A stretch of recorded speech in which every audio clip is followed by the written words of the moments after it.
people. Oh my gosh. Get in. They're literally trying to. Please, God help. What's good, y'all? Welcome back to the Lit Fam. Dang.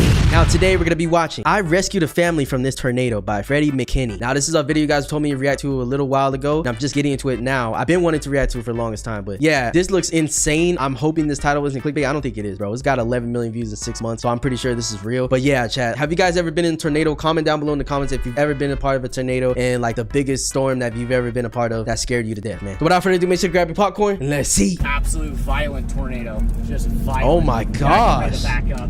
It comes at us.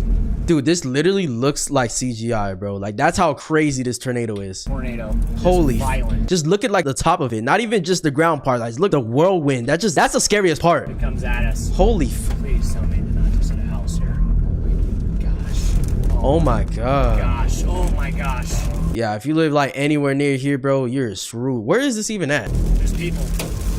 Oh my gosh. Get in. They're literally trying to. Please, God help. Open the door. Wow. Get in. Nah, that's actually so sad, bro. Like, these little kids, man, bro. Get in the car. This is like a main reason I would never live in this type of area. I know different people, like people have families and they grow up and stuff and they have land and everything, but bro, just being in a space like this where it's just kind of middle of nowhere, like it doesn't seem like there's no city lights, no nothing around. God help. Open the door. Get in. Do you know where the nearest hospital is? Hey, bro. Let me get that dog. Where's the dog? Where's the dog? Where's the dog? You know what I just realized too, bro? This didn't even cross my mind. Their house is fucking gone. It's literally gone, bro. Oh my god, the dog. Earlier that day. Jesus Christ. It's May 2nd, 2024, and I'm chasing the supercell thunderstorm as it's about to produce a powerful tornado near the small. Bro, this is always crazy to me how people literally hunt down storms, bro, just so they can either capture it or help people and stuff. Man, I mean, I'm glad they are, just to show us how crazy these things are, to like see what people are going through in real life, bro. While today's environment isn't particularly favorable for tornadoes, an outflow boundary spawned from a dying storm is racing north and soon intercepts our storm. This forces the storm's circulation to tighten rapidly, turning this from any other supercell into a powerhouse capable of producing intense tornadoes. Wow. So it was basically just two storms combining together, and that's why it was so freaking huge, bro. Like, it wasn't just a tornado and that was it. I mean, that makes sense for how big this is. Like, look at this storm, bro. Just in the beginning, yeah, this looks horrible. Like, that doesn't look like just a regular old tornado, bro. Oh my gosh, we might be about to get a tornado here, guys. Tight signature on radar. I think we're about to get a tornado. Stop here real quick. I gotta look at our roads. God damn. We might have to go back to that road. We might have to go back to that road right behind us. Tornado on the ground. Oh my god, you scared me. Oh my gosh. Jesus Christ. Bro, look how big it got so fast. I don't know if this sped up footage, but I don't think it is. I gotta look at our roads. Like, we might have to go back to that road. Look at how fast it gets. Back to that road right behind us. Tornado on the ground. There it is. Oh my gosh, bro. That's scary. Tornado. God damn. Like, imagine just driving right towards a tornado, bro. I'm sorry, my black ass turning right the hell around. My gosh. Hell no, I can't do this. You gotta be kidding me right now. Look at the full. Jesus. We don't want to get underneath the tornado cyclone.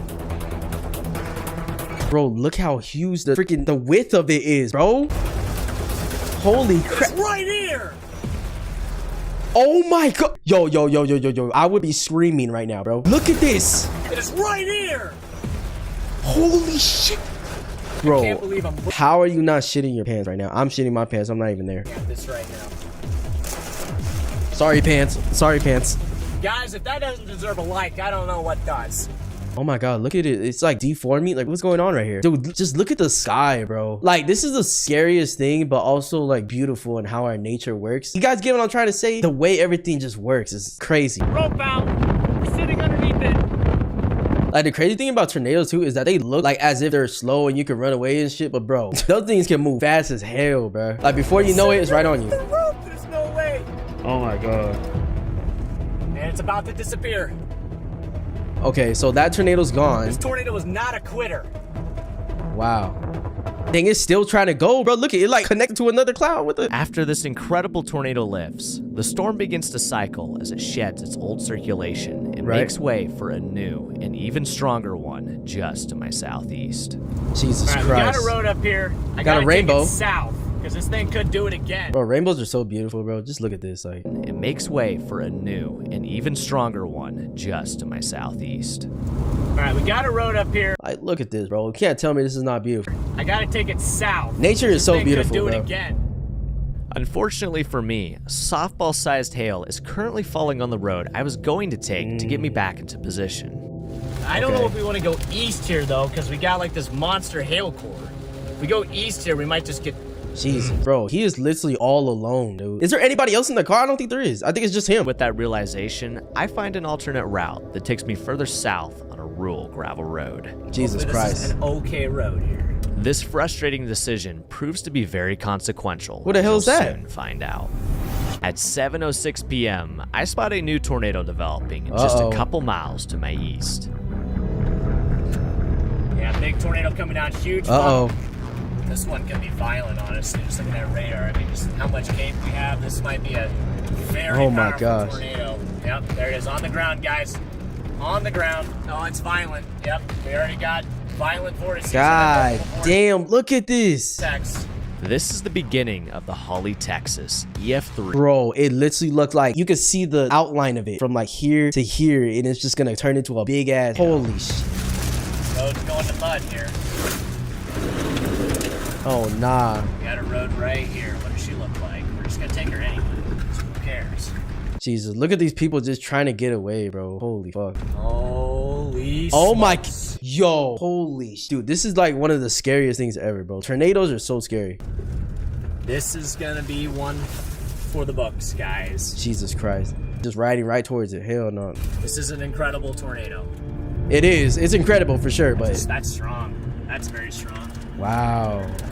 You could tell because all the witnesses just kicking up everything around it, bro. As I now have a great vantage point of the intensifying tornado, I'm not the only one watching as the Lamberts, Casey and Wes, along with their two kids, 7-year-old Lane and 4-year-old Allie, are inside their home watching it from their Dude, they're all the way over here. So the tornado went all the way across? door.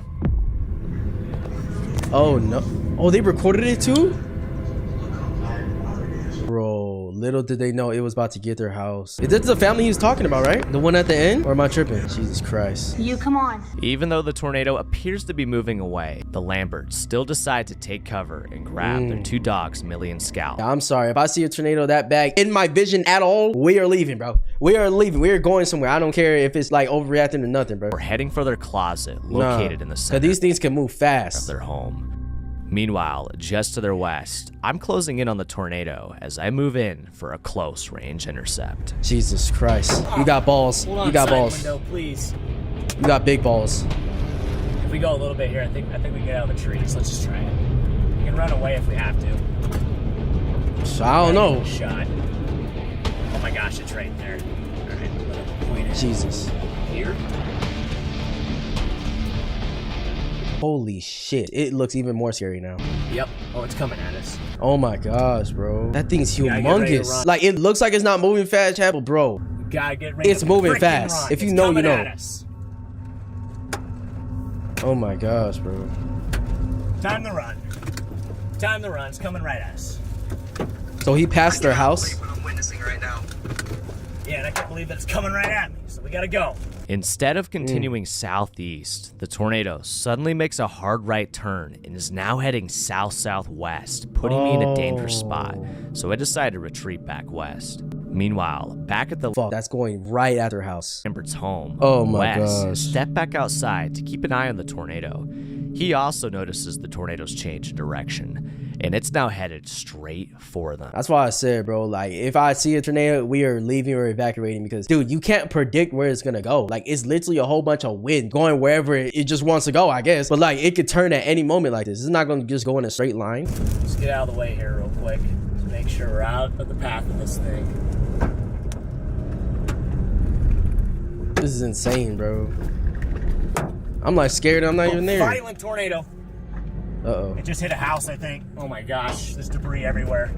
There's debris everywhere. Jesus. Oh my gosh, please don't be hitting something. Oh my god, look at all that debris, bro. It definitely hit something, whether it's a tree, a house, something, bro.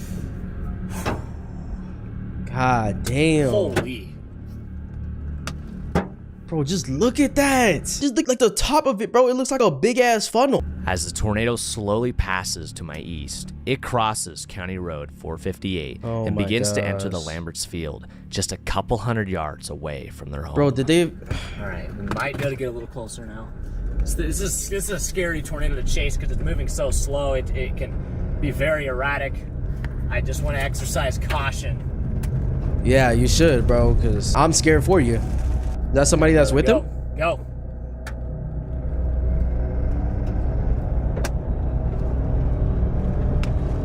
Jesus Christ, it's right there. Oh my God. There comes the debris. You gotta watch the poles. Oh shit, their house. Yeah, the poles can literally freaking break off so quick. Oh my God, he's right there, bro. He's right there. Jesus As I pull Christ. into the Lamberts' driveway, I unknowingly capture the final moments of their home as they're about to experience the full force of this monster tornado. Bro, and it's like their house is like the only one in this freaking area, bro. Like, at least it looks like it. Maybe there's a house down here somewhere. The full force of this monster tornado. Holy shit. Jesus Christ. Just violent. Right here. Gotta get ready to back up. If it comes at it. Bro, look at all this debris, bro. What even is this? Wow. Oh my gosh. Gotta get ready to back up. This shit look like it's about to drill a hole in the damn ground. Tornado stalls over their house. Holy crap. Bro's risking his life for content, bro. Shout out to Freddy, man. Oh my God. It's like getting thicker. I'm listening. Jesus Christ. I can only imagine how it like sounds and feels in real life. Oh my gosh. Was this like the most biggest tornado in a long time? Had to be, right? Oh, he's going in closer. You got cajones, senor. You got cajones. I'm gonna call him senor cajones. Cause ain't no goddamn way, boy. Oh my gosh, bro. I feel like it's just getting bigger. Like it's not slowing down. It's not shrinking. It's just getting bigger. Holy shit, bro. Jesus. Bro, look at all that, all the house, bro. Look at that. I gotta make sure it didn't hit a house. Noticing the scattered debris, I first assumed the tornado had struck a couple of outbuildings, as very little remained of the damaged structures. However, this is when something catches my eye. A white Chevy Tahoe, something you don't just leave sitting in the middle of a field, is laying right next to— Just look at this, bro. Like, there was literally a house. Like, this whole area was a whole house, bro. And it's just completely shattered to pieces. to a pile of rubble. This is when it dawns on me that a house may have been struck by the tornado. Were they inside the house when that happened? Like, I always wondered, like, what the hell happens if you actually get caught in a tornado, bro? Like, do you rise up to it or something? Like, if you're in a house, does everything just rise up, just break around and shit? Like, I always just wonder how exactly it works. I don't want to find out, though. I'm good. God damn. And they're just outside right here. Jesus Christ. It looks like they were inside the house, bro. Oh my gosh. There's people. There's people. Oh my God. And the kid, like, they look hurt. I don't know. Like, I could just imagine how hazardous this is. Cause like everything's fucking flying around and stuff. Like something could just hit you, stab you right through the heart. I'm like, dude, oh my God. So much bad things can happen. Get in! Get in the car! Get in the car! Please, God, help! Open the Oh door. my Get God. in! Come on, guys! Get in the other side! Other side! Other side! Come on! Come on! Come on! Please get us. I need your phone. I gotta call my mom. Right here, right here. Get in! Wow. Get in. I know. Look at me. Look at me. I gotta look where you're bleeding, okay? Wow, it's bleeding and stuff. Oh my God, dude. I hate when kids are hurt, bro. Look at me, We like. gotta get to the hospital, buddy. Do you know where the nearest hospital Yes. is? Hey, let me get that dog. Oh, where's the Okay, dog? Where's the Scout. dog? Where's the dog? Come on, Bill. Bill. Hey, come here, Damn. buddy. Billy, come on. Billy, come on. Come on. Billy. Girl. Billy. Holy Okay. Go, guys, go. I'm a storm chaser here. I've got. Okay, man. You gotta get to the hospital. I need a towel. I've got injured people in my car. Don't get in the mud. I'll try not Don't to. get in the mud, you'll get sick. Oh my God. Bro, imagine like getting in a mud and you just get stuck while this tornado is just coming right at. Yo, that's like a worst fear right there. Hey, Holy I love fuck. you. To make this very Hey, quick, we're okay. I've got injured people in my car right now. Okay, there's a tornado here. We're Where are we at, guys? Hodges. Hodges, Texas. Hodges, Texas. Bro, why's operating having a freaking attitude though? In this moment, I could not Jesus. believe this family survived Yeah, the see, they're in tornado. distress. I mean, just look at their house. That's what I'm saying. Like, I'm honest, how did they survive this? I mean, thank God they did. But look at this, bro. Like, imagine all the shit that was just flying around us. They must have had some type of procedure or something, or things to hide under. Like, they must have known or something. Like, because you could prepare for these type of situations. But, bro, a tornado this big, I don't know if you could prepare for that. But I had no time to process this, as I knew, even though they survived, their injuries were most likely life-threatening, and I knew that I had to get them to the hospital as soon as possible. Jesus Christ. Okay, can you... what kind of injuries are you talking? Underage children with head injuries. Oh Okay. my God. We got young children here with head injuries. Adult with a broken hand. Broken hand. Broken hands, broken everything. Okay. Jesus. Okay, if one I of you gotta guys figure out could where you're get me... bleeding from, Lane. I gotta get the Okay. blood pressure. Okay. Hold Allie. Phone. Can you... I gotta get. Where's the hospital, guys? Turn right. Turn right. Okay. Oh my God. Gotta keep talking. No, you're not. Subaru Crosstrek, white. Case you gotta put Can you pressure grab on the it. dog? Can you grab the Gotta dog put here? pressure on it. Okay, what's Okay, going okay, on? I'll hold the dog. Hold the dog. Sorry. Bro, I can just imagine how stressful the situation is for everybody involved, bro. Like, the kids are literally hurt. You got broken hands and shit, broken bones, like all this shit going on. You just wondering what the fuck just happened, how it happened so fast, and now you're just rushing to the hospital. Like, Jesus Christ. Pressure on it. You're hurting me. You're hurting me. Bro, there's so many people talking because everybody's hurt, bro. Like, Yeah. I'm getting mad. I gotta let you go. I've got to get me. You're hurting me. Lane, hush. We're going to the We hospital. can't get help. Okay. We're good. Where do I go next, guys? Turn right at the right up there. Dead end right Thank God they know where to go. I Dead end have right to there, hold take it. a If right, it doesn't okay. stop bleeding, you Got won't it. run out of blood. As Casey and Wes direct me Jesus. to the hospital, our route takes us right next to the tornado as it's still ongoing Oh my God. just to our south. All right, you guys are gonna be okay.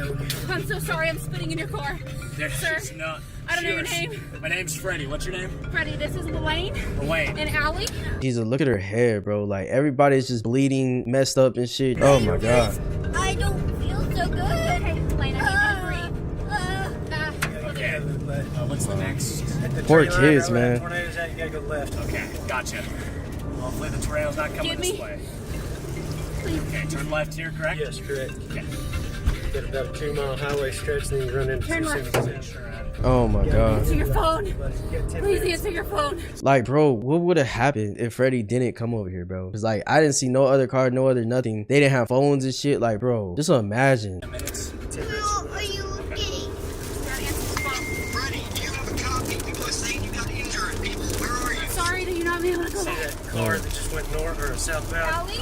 Major. Okay. Okay, wait, do I take it south? Yes. Jesus Christ. 8 minutes? He's hauling it, man. Got You him. guys are rock stars, by the way.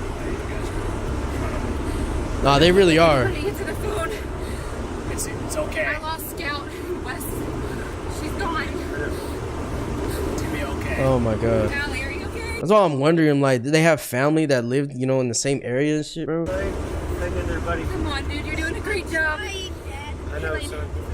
Oh, this poor Be kid, careful. bro. Okay, I got want to you. make it to the hospital. We're making it. Dad calls to end my Yeah, I'm stream. taking these guys to the hospital right now. He was streaming this? Do you want us to end the stream? Yeah, go ahead and end the stream for me, please. Okay, I will. You are. This guy already Jesus. He's Right, gonna take care of us. Okay, I'm ending it. Okay, thanks, Dad. Make that guy Wow. get out of the way. Honk at him or something. Yeah, like I'm not gonna be able to go as fast here because I don't want to. It's okay. You're okay. You're doing a I great gotta job. keep you guys alive, all Yeah, right? you're doing great.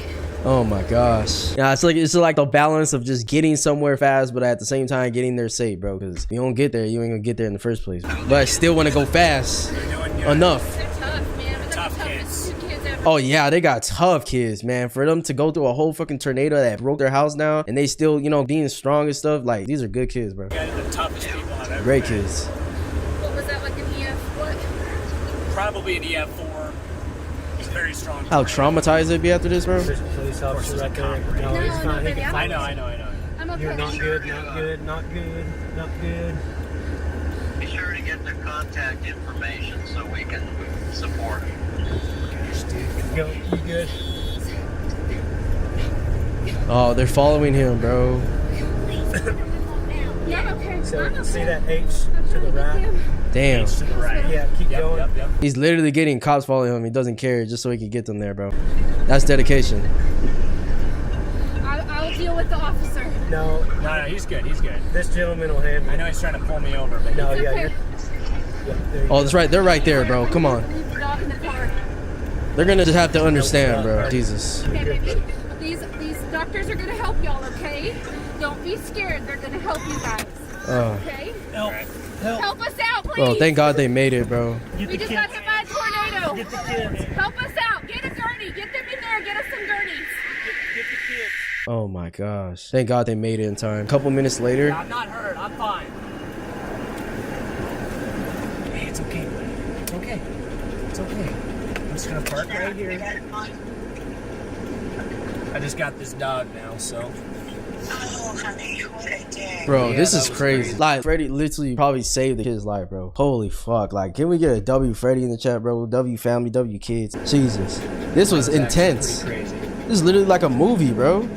As I sit in the hospital parking lot, I stay with their dog Millie until Casey's sister Callie is able to come pick her up. With no word on the Lambert's condition, I have to wait until the following morning before finally receiving an update. Miraculously, all four of them Oh my God. Just look. Oh, Jesus Christ, bro. Thank God. Thank God his angels were on them, in man. the hospital with non-life-threatening injuries, an absolute miracle and a true testament to the heroic actions of Casey and Wes as they did everything in their power Yo, to protect for their real, kids bro. from the W tornado. parents. Nowadays, the Lamberts have been doing much better as they've been Wow. hard at work rebuilding their lives. However, they still have a ways to go, so please consider donating to their GoFundMe, linked in the description down below. Wow, this is a great video, bro. One of the best videos I watched in a long time, bro. Big time tornado, guys. Yeah, it's right there. You're shooting. And like, I genuinely just say what I want to say, what's on my mind. So it's not like I'm just fucking putting filler. You're shooting, Sierra? Good shot. Yeah, she's shooting. She's shooting. You good to keep it up, babe. All right, we're gonna get in that tornado. We're gonna get in there. That's insane. Protected in the armored research vehicle, Dominator 3, the team prepares to drive into a tornado. Reed Headed by Timmer. team leader Reed Timmer, It's wispy. We're big. their goal That's actually kind of aura name. I ain't gonna lie. Reed Timmer. Like, it sounds like a fucking mythological creature you gotta be scared of, man. Their goal is to use a subsonic sensor Reed. to measure the mysterious pressure drops inside. The vehicle's armor and anchoring system will be put to the test. Okay, so let me read this little blueprint right here. The vehicle I want to see if I can understand anything. So they got the polycarbonate shatterproof windows, Ford Power Stroke V8 diesel. So that's one thing I forgot to mention too, is that this is actually modeled from like a Ford truck, but just with hella armor and shit, right? So 16 gauge steel body with elastomeric coating, gull wing doors, Toto sensor rocket launcher. What the? So we just want to attack these tornadoes. You feel me? Just bust a goddamn missile on that bit, and then all of a sudden go whoop right back at your ass. Hello.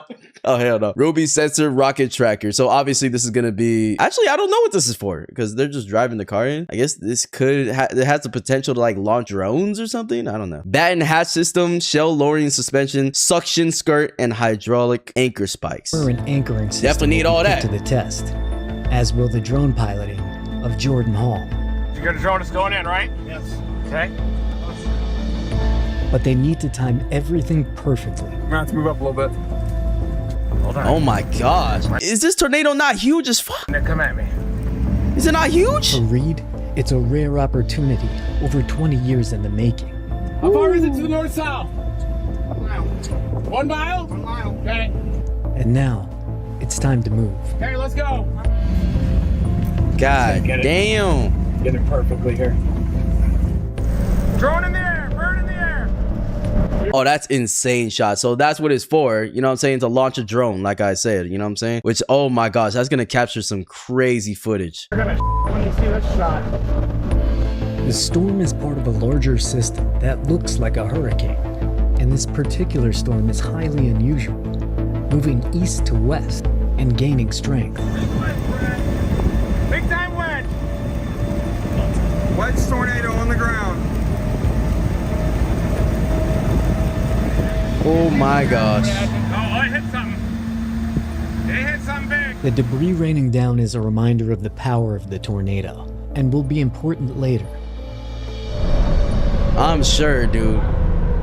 Look at that thing. Yo, I'm sorry. I'd be so scared. I don't give a shit about armored vehicle or not. Just approaching a tornado, like chasing it and trying to go inside of it, especially with this fucking big. Oh my gosh, I'd be scared. I'd be shitting my pants. Sierra, just keep shooting. You're okay, love. I know it sounds crazy too. To successfully intercept and record data, they'll need the tornado to cross the road. All right, well, we're gonna time it perfectly. Yep. At that point, they'll get in its path and lower the Dominator 3, anchoring it to the ground to prevent being flipped. Ah, so that's how it works. You got it, right, Brian? I got it. You gotta If anchor they yourself. speed ahead too much, they could find themselves out of position and miss a rare opportunity. Jesus. The intercept road comes into view, with the tornado headed directly for Oh, it's going, yup. It's going right there. Yo, this tornado looks so crazy though. It almost looks fake. That's how crazy it looks. Jesus. And now, with the intercept road just ahead, the moment is here. Oh shit. Oh my gosh. Just imagine the feeling you start getting in your stomach. Just knowing, oh my gosh, we're really about to do this. They're approaching the road. I got it. This is it. And there, right? Go. Oh my gosh. Yo, where are these people going? Tornado. These gotta be storm chasers as well, right? Or are they just trying to get back to their house or something? Because do you guys not see this motherfucker? Do you guys not? Yeah, put it up front, hurry. Oh my gosh. It's coming. It's coming. Oh my god. So this is what the drone footage is for. Oh my god. This is amazing footage. I'm geeking out, boy. Yo, it's like I probably wouldn't do this. I don't know, bro. It would take the right person to get me to do this. I ain't gonna lie. But it's something that I understand, like the thrill, the feeling that you get by doing stuff like this. I mean, me just watching, I'm getting amped up. So I can imagine like actually doing it. Oh my gosh. Dude. It's really there. It's really about to hit them for real. These cars behind it, what are they doing? Oh my gosh. Oh my gosh. They're anchoring. They're anchoring. Here it comes. Here it comes. What the? Oh my god. What was it? I'm sorry. I got it. Team Dominator, subsonic infrasound observatory, severe weather research. Do not remove. Okay. Oh, so they can put parts of the tornado in it? Oh my gosh. We're in it. We're in it. Holy crap. You're literally in it, bro. Oh my gosh. Oh, the debris. Oh my god. Jesus. Jesus. Oh my god. Let's go. It's destroying it. Nah, bro, that's so cool. That's actually so dope, bro. I know they're so hyped. It's a perfectly executed intercept. Damn. I mean, the preparation that goes into this and having to anticipate the tornado, knowing where it's gonna go and intercept it in time. I mean, I'll be fucking screaming for joy too, bro. And then, you know, obviously you survive. Yes, let's go. Thank the Lord, man, because ain't no way, boy. A dead center recording of data inside the tornado. Oh my gosh. The first intercept by a woman in a Dominator. Let's go, W. Wow. And a highly photogenic storm which harmed no one in its path. Oh yeah. What do you think? Super photogenic. That's awesome. Yo, you tell her heart rate is pumping, bro. I mean, just imagine that. It's almost like, I don't know. I guess the closest feeling I've gotten to something like this is just flying for the first time when I first went on the trip in the summer. And it's like, you know, taking off and just hoping, praying, everything goes well and stuff. But that feeling you kind of get in your stomach, like, oh, damn, like we're going up. You start feeling it in your head and shit. Oh my God. I can imagine the adrenaline of being in the middle of a fucking tornado. Oh Lord. That's so cool though. You know what I'm saying? That they're able to do stuff like that. And this is 3 years from now, or 3 years ago. Hey, look at this, guys! Look at the inclusion! I got the shot here with a Dom! Wow. Just intercepted it!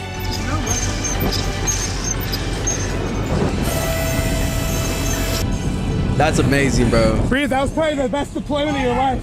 The tornado begins to die out, and Team Dominator science lead Mark Simpson begins analyzing the data. First finding. Let's see. As the tornado passed over the Dominator 3, the number of satellites being accessed by the GPS dropped.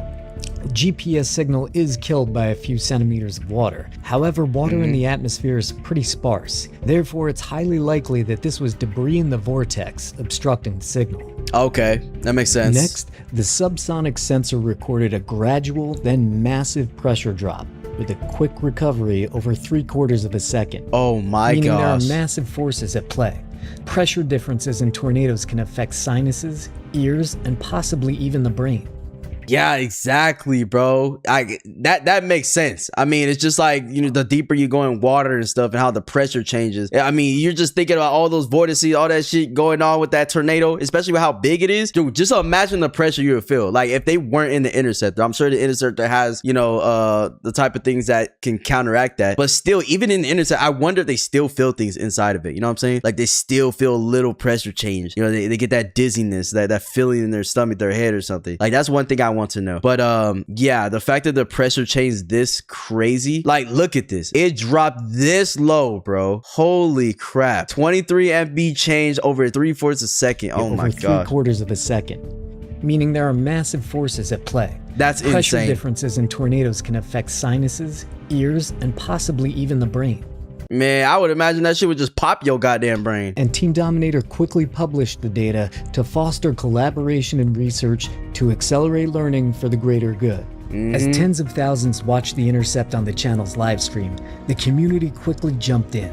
If you appreciate the sharing of this hard-won work and don't want to miss a moment of the action on the next live stream, please take a moment to like this video and subscribe to the channel. As SR radar loops pointed out, there's a buffeting lowering of pressure as the tornado approaches and hits. A relatively calm eye. Right. And then a huge pressure drop as the main vortex core hits. Yeah, it's like as soon as the middle, and you can even tell in the footage too that you could tell when the start of the tornado was kind of going over the truck, and then when they were like dead set in the middle, bro, because it just looks crazy. It looked crazy. I'm not gonna say it feel crazy, because I can't feel shit, but I'm saying like, it looks like it felt crazy and looked crazy when it got to a certain point, like the middle of the tornado, bro. Like if you look at it right now, were the winds? Well, I want to look at it again. There's a problem with that. Look at the Hold on, bro. Look, you see how it just like got super strong right here? Like, you see right now, it's strong, like it's some winds and shit, but look. Hold on! Hold on! Look at how it starts to get crazy, right? Here, like right there. Oh my gosh. I don't know. It was somewhere right here, bro. Hold on! Yeah. It started going crazy, right?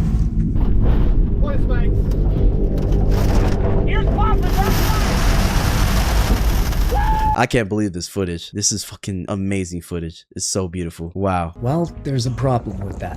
How fast? Anemometer mast. Oh. Bent. So they couldn't get the speed. The anemometer was damaged by the debris of the tornado. Damn. However, Ethan Kerr chimed in on this. Using the pressure data and some fancy math, Ethan ballparked the wind speed of the tornado 147. at 147 miles an hour. That's which he later fast as tweaked fuck. to 163, which for a 3-second gust is an EF3. It's an incredible win for Team Dominator. Yeah, I was like for sure that was I was gonna guess like maybe E4, but nah, that wasn't no E4. It definitely, the E3 definitely makes sense because E5 is fucking El Reno, you know what I'm saying? And E4 is before that. I feel like the tornado we seen in the last video we watched, wasn't that an E4? Or was it E3? I can't remember. But that one definitely looked more like an E4. It was way more violent than this one seemed. This one kind of seemed not completely chill because it was really strong, but it didn't seem as violent as the one we watched the last time. You guys remember that one? Great job. I'm so happy. I'm proud of this team. Damn, bro. And now, They're so hyped. here's all their hard work with the angles all synced up together, side by side. Oh shit, they got hella angles too. I got it. And Doc, right? Go. Fuck. Tornado. You want the string read? We're getting it. Yeah, put it up front. Hurry. I was trying to look everywhere at once. I'm flying the drone. I understand. All right, here we go. Lift. Everybody up. Roll the windows up. Windows up. Windows up. It's so crazy too, because you could tell, like, I mean, when you're doing things like this, everything's got to be on point. You guys got to be on the same page and stuff. So you could tell there's a little intensity. You know what I'm saying? They're trying to understand each other, and sometimes it can get a little heated and stuff. But at the end of the day, as you can see, that bond you get from doing things like this with people is different. It's unlike anything else. Right. Go. Up front, hurry. Front. I'm flying the drone. I understand. Like, I understand. Left. Everybody up. Roll the windows up. Windows up. Windows up. Seatbelt. Yep. Seatbelts on. Seatbelts on. Windows up. Oh my gosh, look at this freaking angle right here. Here we go. That's insane. Roll that window up. Drop down. Oh my gosh. Look at the drone footage. Jesus. We're in it. So look. We're in it. So now we can see for sure. Okay, right here, you see the drone footage. So this is the start of the tornado. This is what the start of the tornado looks like. We're in it. We're in it. From here. Hold on, guys. Oh my gosh. Hold on. Jesus. Ears popping back. So did you guys hear that? He said like ears pop, and that's fine. So their ears and stuff is definitely popping. So they are feeling the effects of the super sharp pressure drop that happened. Hold on. Play spikes. Oh my gosh. Ears popping back. God damn. Let's go. Thank you to Jordan Hall, Sierra Lindsay, Brian Allen, Severe Studios. Yeah, shout out to all the people, man. Oh my god, this was absolutely insane footage. That was the best tornado footage I've seen so far, bro. In terms of like the beauty, the essence of a tornado, the inside of it, and then the fact that it didn't, like, you know, hurt anybody and stuff, you know, that's always a plus, because as beautiful as these storms are, it could turn into something very devastating for people that are around and they're not ready. They're not storm chasers, and they're innocent families, and their homes get destroyed and stuff. That's a very sad part about these storms. But this is important work, you know, that people that are brave enough to go into the goddamn storm itself and to collect this data for us, so that, you know, predictions and safety enhancements can grow over time. You feel me? Like, this is very important for research. So yeah, this is amazing, bro. I love this video so much. Let me see if there's like other clips of him intercepting. All right, this one says violent tornado intercepted just now in Appleton, Wisconsin. Major damage. Oh lord. Let's hope they're okay. See it underneath the north side of there. Look at the back side of it. Yeah. That's it. Yeah, I got it.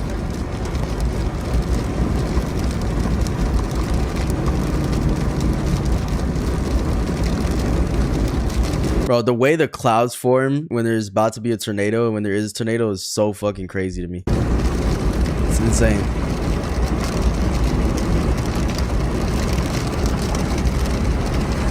That's it on the back side. Tornado possible. We're going for it. Look at it, Frank. Straight ahead. It looks amazing. We're turning. Look at this. Look how green it is. That's what I'm saying. It's like greenish, bluish. That's the tornado event through that dark mass. You can see the back side.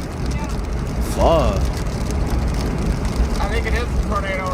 Is that it over there? It looks like the whole damn cloud is a tornado ready to come down at once. Shit. There's a semi in the middle of the median up here. Wow. Oh my gosh. What the fuck? Wait, this is the aftermath of it? Yeah. Rear inflow jet coming from your side. We got debris, flying debris, tornado. Fuck. Look out your right. Debris. There it is, tornado. Look at it go. Debris coming down. God damn, bro. This is the whole city too. Lots of stuff to get damaged here. Lots of people. Flying debris. Right side, rear inflow jet.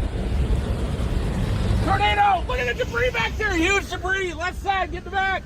Yeah, Jesus. I can't get in the back. Car stopped. Look at the damage right side. Shit. Oh my Big time god. damage. Tornado. Truck, tractor, trailer in front of us shot.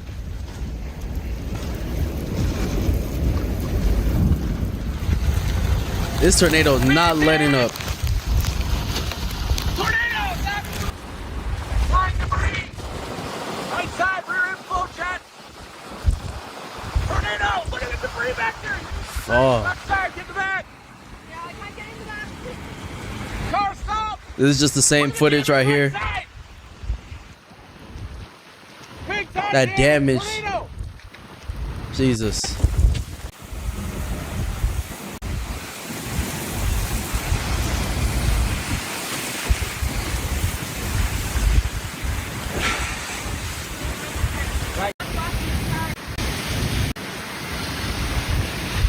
That semi just over the goddamn divider, bro. Tornado intercepted in Appleton. Sheesh. This right here, we took a direct hit from this tornado and won. Tornado intercept ever. Plus a Oh scientific my probe God. launched inside. The air cannon's in there. It's got to be in there. We'll show you the moment and the data now. Jesus May Christ. 20th, and it's a huge day for tornadoes with an enhanced risk over an absolutely massive area. There is a line of storms here, and the guys are ahead of that, and they are going for this one right here. Tornado warning. How you go, work? But now, Jeez. we're getting ready to launch a probe and parachute with Will's new tool, an air cannon. Okay. But we'll need to get a That's some fucking balls, because yeah, exactly as they're about to say, they need to get extremely close to pull this shit off, bro. Like, oh my gosh. I mean, we saw it in the beginning clip, how freaking close. I mean, the tornado was damn near right here. You see my water bottle? It was right here, bro. Maybe a little farther, but you get the point. that's setting down right now. That whole thing's in a plan, isn't it? Yep. I'm feeling it. This storm is moving due east at 35 miles an hour. Right there, right in there, right in there. Yep. I'm gonna stay on this. That's fast as shit. We're paralleling it perfect. Hurry up! See it? There it is. There it is. Oh my gosh. It's going over it's going over the interstate. We send a warning to the local National Weather Service and ready to close in. Helix! There it is. That whole thing's in a plan, then we can launch into it. Holy crap. Yeah, you can see the debris in the air. Big time tornado, folks! I want to get really close. I don't know what kind of height I'm going to get out of it. On radar, it's gathering strength, and now a tornado emergency has been issued. Okay, I see the cone now. See on the camera? This is one of the reasons they're important, bro, because they'll be the first ones to send out those warnings. You feel me? See that? Wow. That's going big. It's planting. Oh, big time on the ground. Look at it. Violent. Kind of. All right, that's it. There's debris lofting. Yep. It's a big time tornado, folks. The air cannon is loaded with our probe, but it doesn't have the range of our rocket or the drone. To launch, we have to be within 150 feet of the tornado. Extreme close range. Extreme, yup. And the bulletproof window needs to be down. Well, whatever you're comfortable when it's right comfortable when it's on top of us if it gets here. I think it's coming right at us. I don't see much Is it left coming? to wait, so it's I'm going to launch and I'm throwing the air cannon out the window and rolling the window. Let me know when you want to do it because I need to be wider. Coming right at us. Oh my gosh, it is. Stay on it. Will, give me a 2 stay on it. You'll have notification. It's going this way. Jeez. It is? Yes. Left. Yeah, pickle this way just a little bit. See the trees? Yeah. Oh yeah. Is good? Is this good?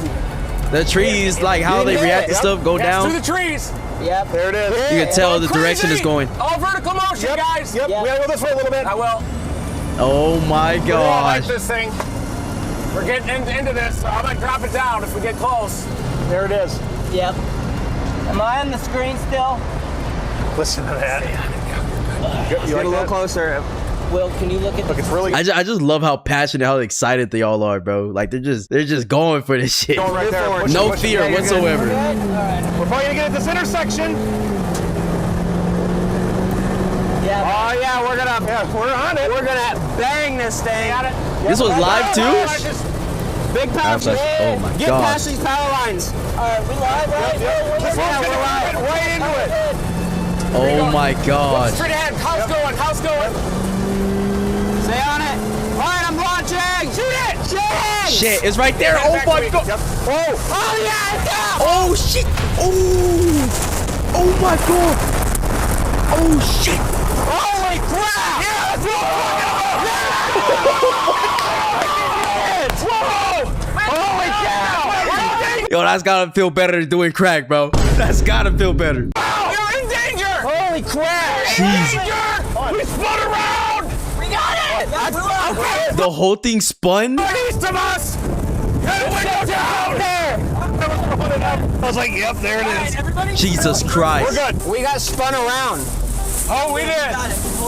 The actual tornado was much wider and still maturing, but by syncing up our footage with Storm Chaser Brad Arnold's footage, you get the larger picture. Power flashes. Oh my gosh. Look at those vortexes, bro. This whole area is where the tornado's trying to grab the ground. And here are multiple ultra-concentrated vortexes. Debris falling from the sky right here. Now watch this area here. Yeah, you can see it right there, right there. Oh my God, please no, stop, don't drive. What happens to the vortex when it hits the Dominator is extremely interesting, and we'll get into it in a moment along with what happened to the probe and the damage path, but for now... It's still going right there, I see the cone. Still going. You can see it? Yeah, got it. It's still going? We're good. Wow. It looked like it started maturing more too. Dude, we have an insane data set. Oh my God. Oh yeah, you guys got hella data. Dude, keep on that thing and then he's 360. You gotta be kidding me! Okay, you guys? Yeah. It's the last time we're doing that! Okay. No! That was great! That was amazing! You gotta be kidding me! Yo, that's so scary though, because the fact that they did twist around and shit, I mean, that could have went a lot worse, Chad. That tornado could have really flipped that motherfucking car and all that. Thank God it didn't, but it's like, damn, it's so dangerous. We spun in a circle! Oh, yeah! Windshield view. I loved every second. Jesus. I loved every second. Look, you can see it now. Pop the hood. Yeah. Look at the debris in here! I God got my stock! Look at the debris in here, folks! Jesus. But the tornado is still down. Can we get out of here? Yeah. We gotta pop the hood. We're really in a bad spot, bro. Look. No, we're good now. Okay. We're out of the bad spot. Turn the wheels the other way. It's still over there. Yeah. It's still planted. I want to see where. That's scary. How it just keeps going, keeps going. That was amazing. Get in. Somebody else gonna be affected. Hopefully there's nobody like houses and stuff. If you got it, send it. Hold on. Still there. That's how it's done. Oh, is it roping out, Reed? Yes, it's still there though. All right, I'm watching it rope out. That was intense. I feel science mission satisfaction though, because that's what we were trying to do. And though we need a second to review the Canon footage, our other instruments recorded data too. It definitely got data though. How big of a pressure drop is that? Dang, oh my God, look at that graph. Look at how crazy that pressure drop was. Almost 20 millibar. Wow. Fuck. That's once a second too, so yeah, it probably went farther than that. Guarantee you that was a 100 millibar drop in the middle of that. So proud of us. Wow, bro. So proud of us. This was big. Jeez. Amazing. Nah, you guys should be proud of yourselves, man. This is amazing. There were no fatalities from this entire day. Nice. That's what matters, right bro. There. Yeah. Right there. Yeah. Turned right into us. But how strong was this tornado that hit us? And what data did our probe get? Today we're gonna find out. Yeah, let's see. I'm interested. We are right at the intercept position. We're near Athens, Alabama on Greenbrier Highway. And that is the path of the vortex through the cornfield. A lot of those stalks ended up inside the Dominator. That is it right there. This tornado's damage path extended for 13 miles and was given an official rating of EF2, which means winds of around 130 miles an hour. But inside many tornadoes are super strong mini tornadoes called suction vortexes. That's what hit us, and that was a lot stronger than 130 miles an hour. Yeah, I was about to say, like, this motherfucker seemed way more violent. It was way more violent than the first video we watched, bro. Like, the other one, like, this one literally turned their whole goddamn car around. Jesus. And that was just one of the things, bro. So imagine all of them had connected and hit them at once. Oh no. And we see a lot of that evidence back along that tree line. A lot of suction vortex activity. We like suction. Might even have winds to the speed of sound. Here's the point of impact, and here's the damage path. Notice these raking paths every few hundred feet. You could see this vortex raked across the field before destroying these trees here. But the most noticeable one is the one that hit the Dominator. Looking at Brad's footage, it seems like the parent tornado is setting down here, hits the Dominator, and it seems to shatter the vortex into a double helix before dissipating and planting again. Team Dominator. Right here's where we were. We got swung sideways. That's crazy. So the Dominator literally affected the tornado, made it like almost split apart. And we did about 100 degrees of spin, parked with the Dominator. So how strong were the winds to move our 13,000-pound tornado tank? Well, on the back of the Dominator, we measured a 135-mile-per-hour northerly wind. With counterclockwise spin, that means the part that hit us was going around 195 miles an hour. And that's what I'm saying, like it had to be upwards of 200. 60 miles an hour. It means a wind in excess of 240 miles an hour just missed the front of the vehicle. Jesus. That's insane, bro. Your fly was open? Yeah. But what about our probe that got sucked upwards? Will launched it with perfect timing. Will, whenever you're comfortable. I'm comfortable when it's on top of us if it gets here. I can't believe he had the patience to wait a second before impact to shoot that sensor into the... Yeah, literally. That shit made me scared. I'm like, bro, is he going to shoot it? Like, that motherfucker's right there, about to get you guys. As soon he literally shot it, and they got hit like a couple seconds later. Tornado. Stay on it.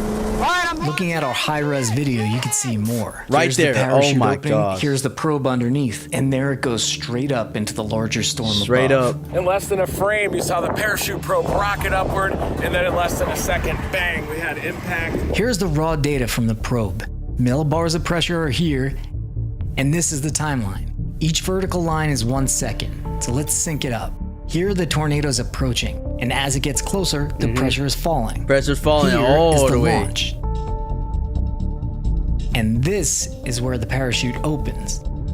So, from outside the tornado to inside the tornado, there is a drop of 70 millibars. Jeez. From the surface all the way up, that's the hardest data to collect, is right at ground level inside of a tornado, and we had the sensor go all the way up. As it sucked upwards, the pressure continues to fall to 880 millibars until the data connection between the Dominator and the probe are cut off.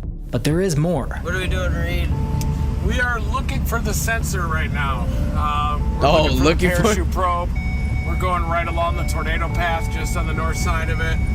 So really hoping we can get it to get that high resolution data set. Shit. This data was sent via radio. Trying to find a needle in a haystack, man. From the probe in the tornado to the Dominator. But it's recording more detailed data locally on the device. So we need to find that device for the full picture. We know based on our other probes that this could have been carried around 30,000 feet and 30 plus miles. Exactly, like. Did you find anything? He's got damage. There's a substation, yeah. There's Y'all should have put an air tag on that. some damage in there. Last time, some groundskeepers from a church found the probe and returned it to us. So we'll say this. If you live anywhere in the area, keep an eye out for our probe, and if you find it, reach out on social media. This map shows where it may have fallen out of the storm, anywhere in this area. Also, we need beta testers for our upcoming radar app. Click the link in the description to sign up. Nice. I think that's the rest of the footage, chat. All right, let's go.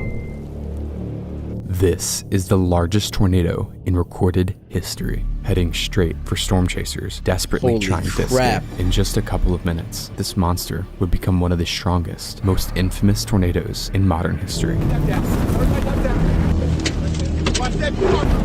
Oh my gosh, bro. But how did this happen?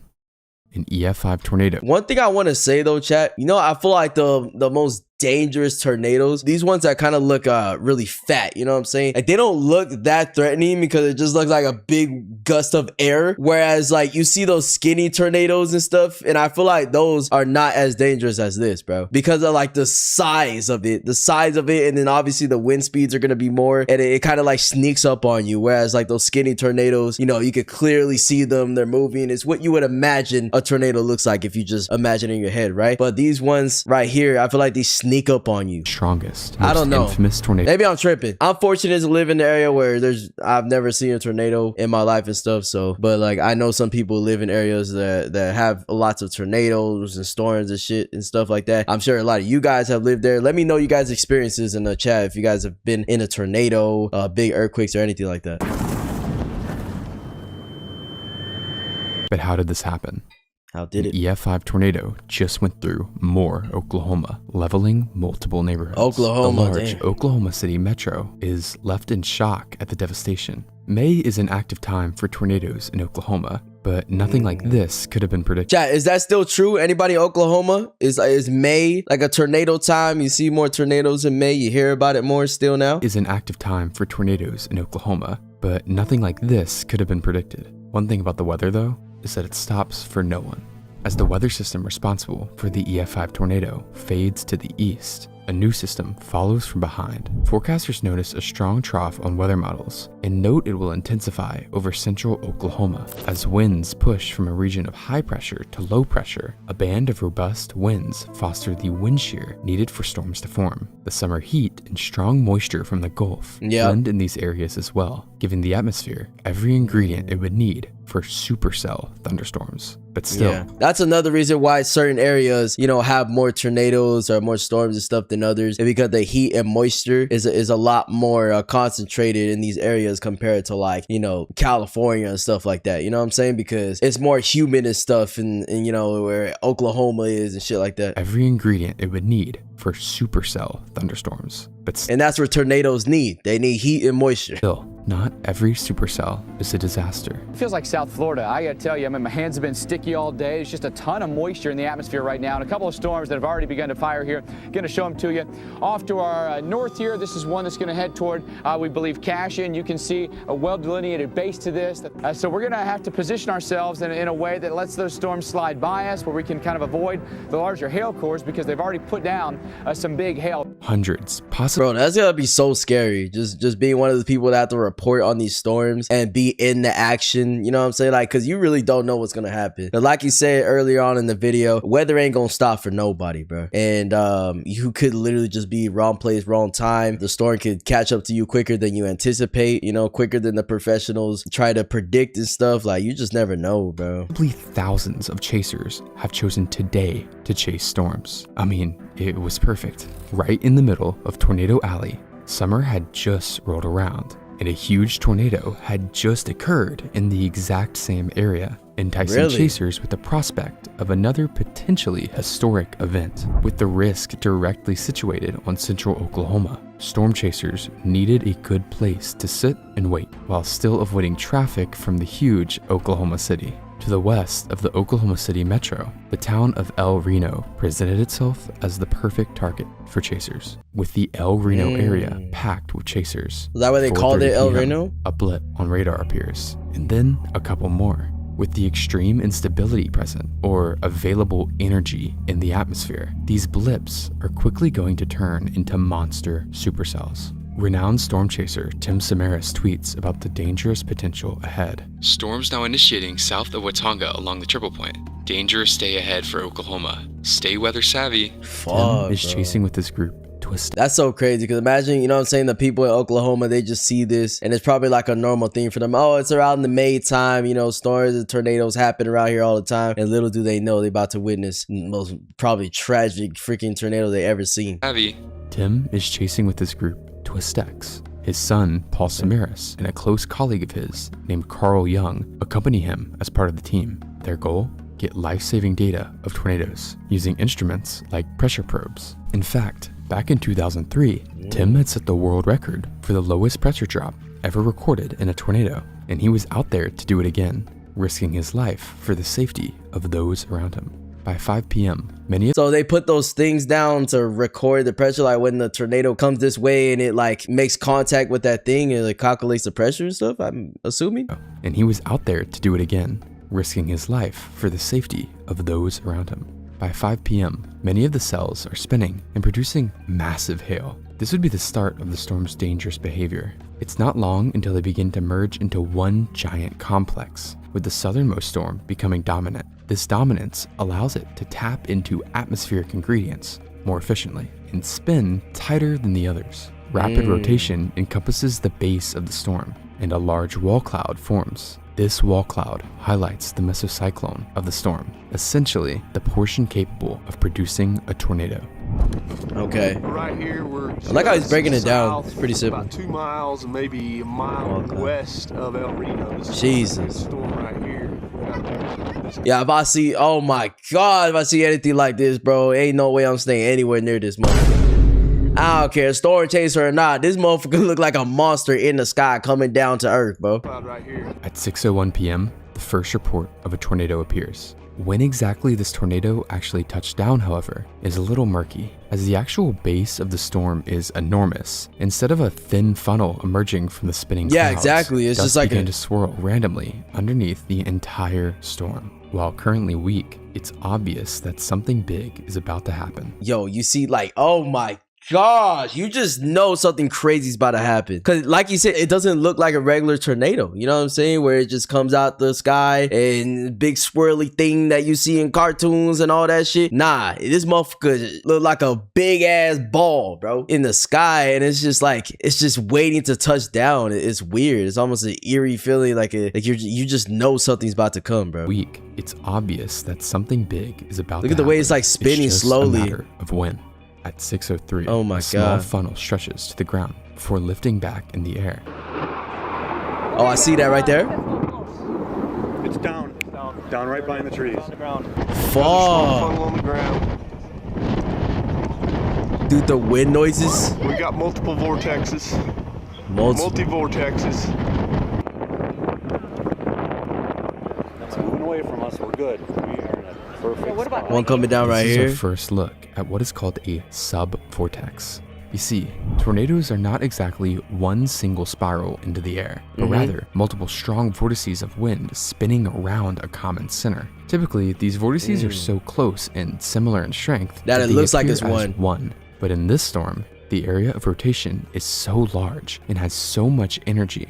These sub-vortices appear erratically and discreetly under the base. Multiple smaller circulations converge and morph towards one main tornadic circulation. Wow, so that actually explains it very well, chat. And it explains, you know, just the like how vast this tornado really is becoming, bro. Because like you said, a tornado is a bunch of, you know, little sub things that are going around one middle point, one focal point, you could call it, right? So if you're seeing like multiple of those sub things, that means there's already what, 3 times 2 times 3 times 4 times 5, whatever, how many are spinning in that focal point. You're seeing multiple of those. You guys get what I'm saying? Usually in a regular tornado, it's just gonna be one big thing or whatever, but we're seeing multiple of that, which means this is about to get super crazy. And they're all about to combine too. Smaller circulations converge and morph towards one main tornadic circulation, and the entire beast sways around unpredictably. If this isn't already confusing enough, the situation becomes more erratic as multiple instances of twins to even quadruplet tornadoes occur.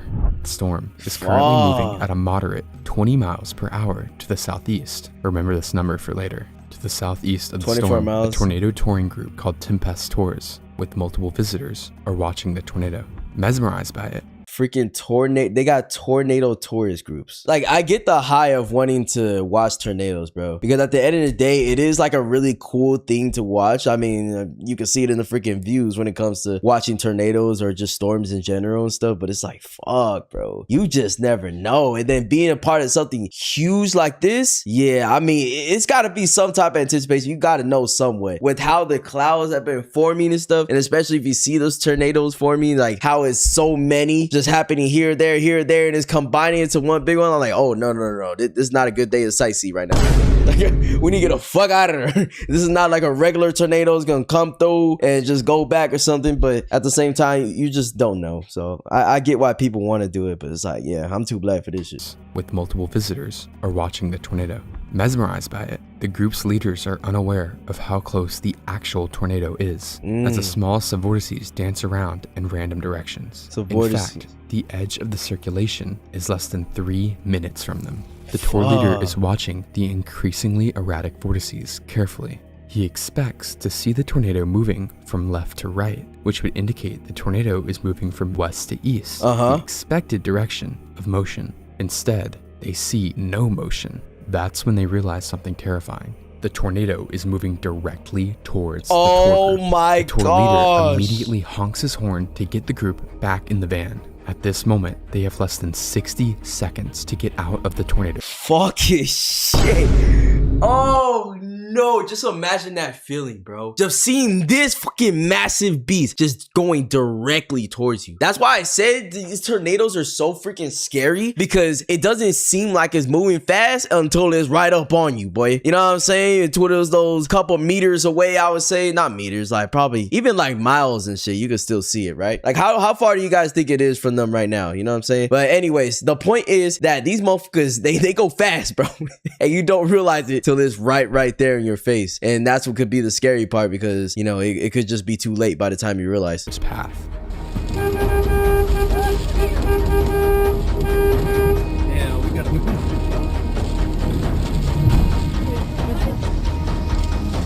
Y'all better run, dog. Oh my god. Get in now. Get in now. Get around now. Shut that door. The tour group members jump into the vans, and the convoy bombs southwards to escape the tornado's path. Fortunately, they are able to outrun the vortex, a rare occurrence in comparison to others.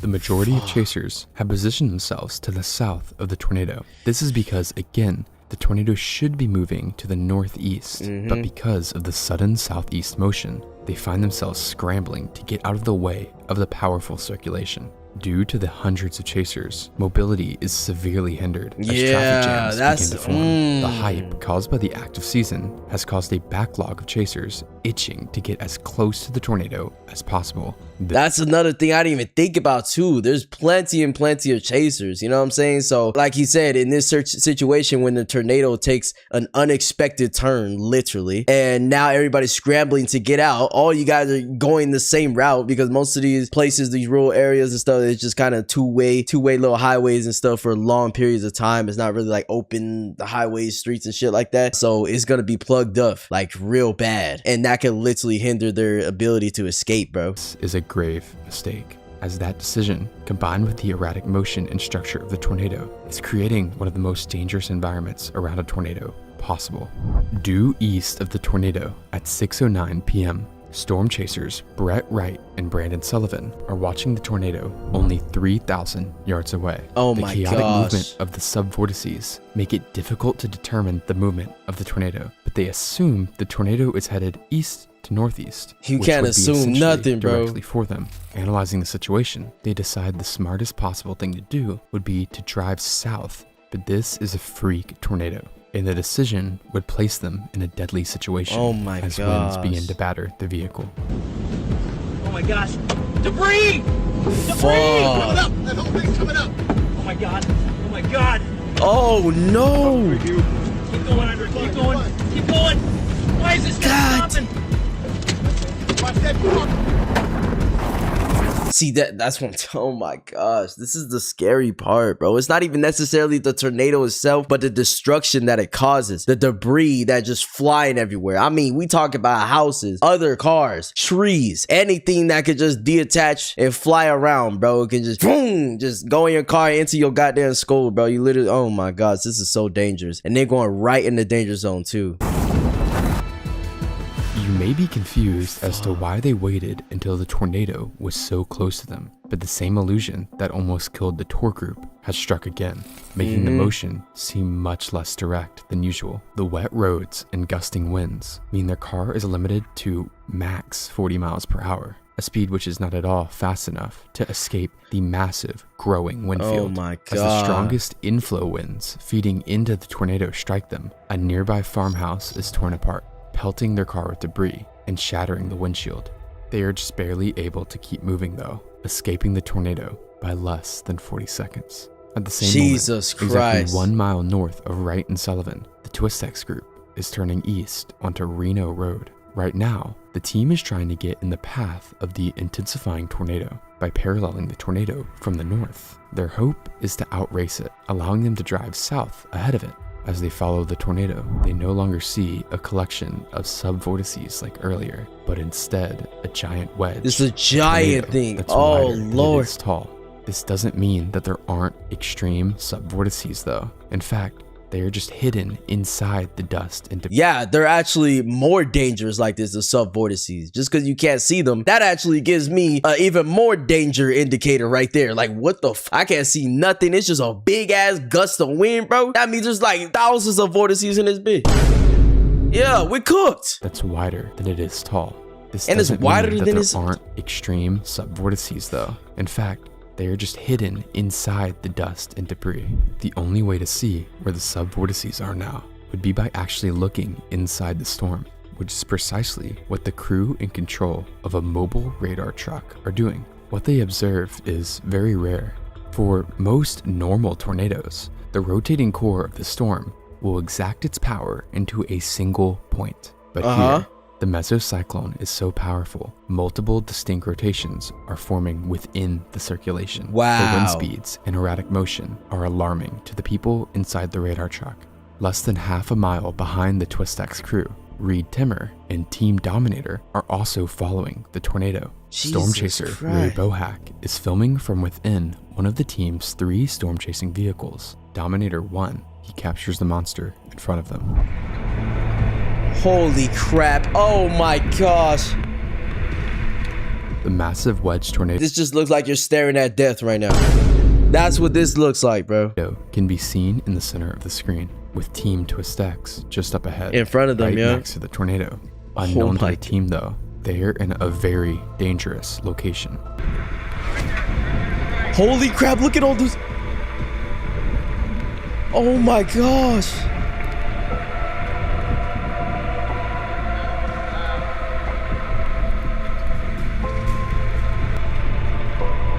It just keeps combining. The radar truck records another vortex form over the El Reno airport.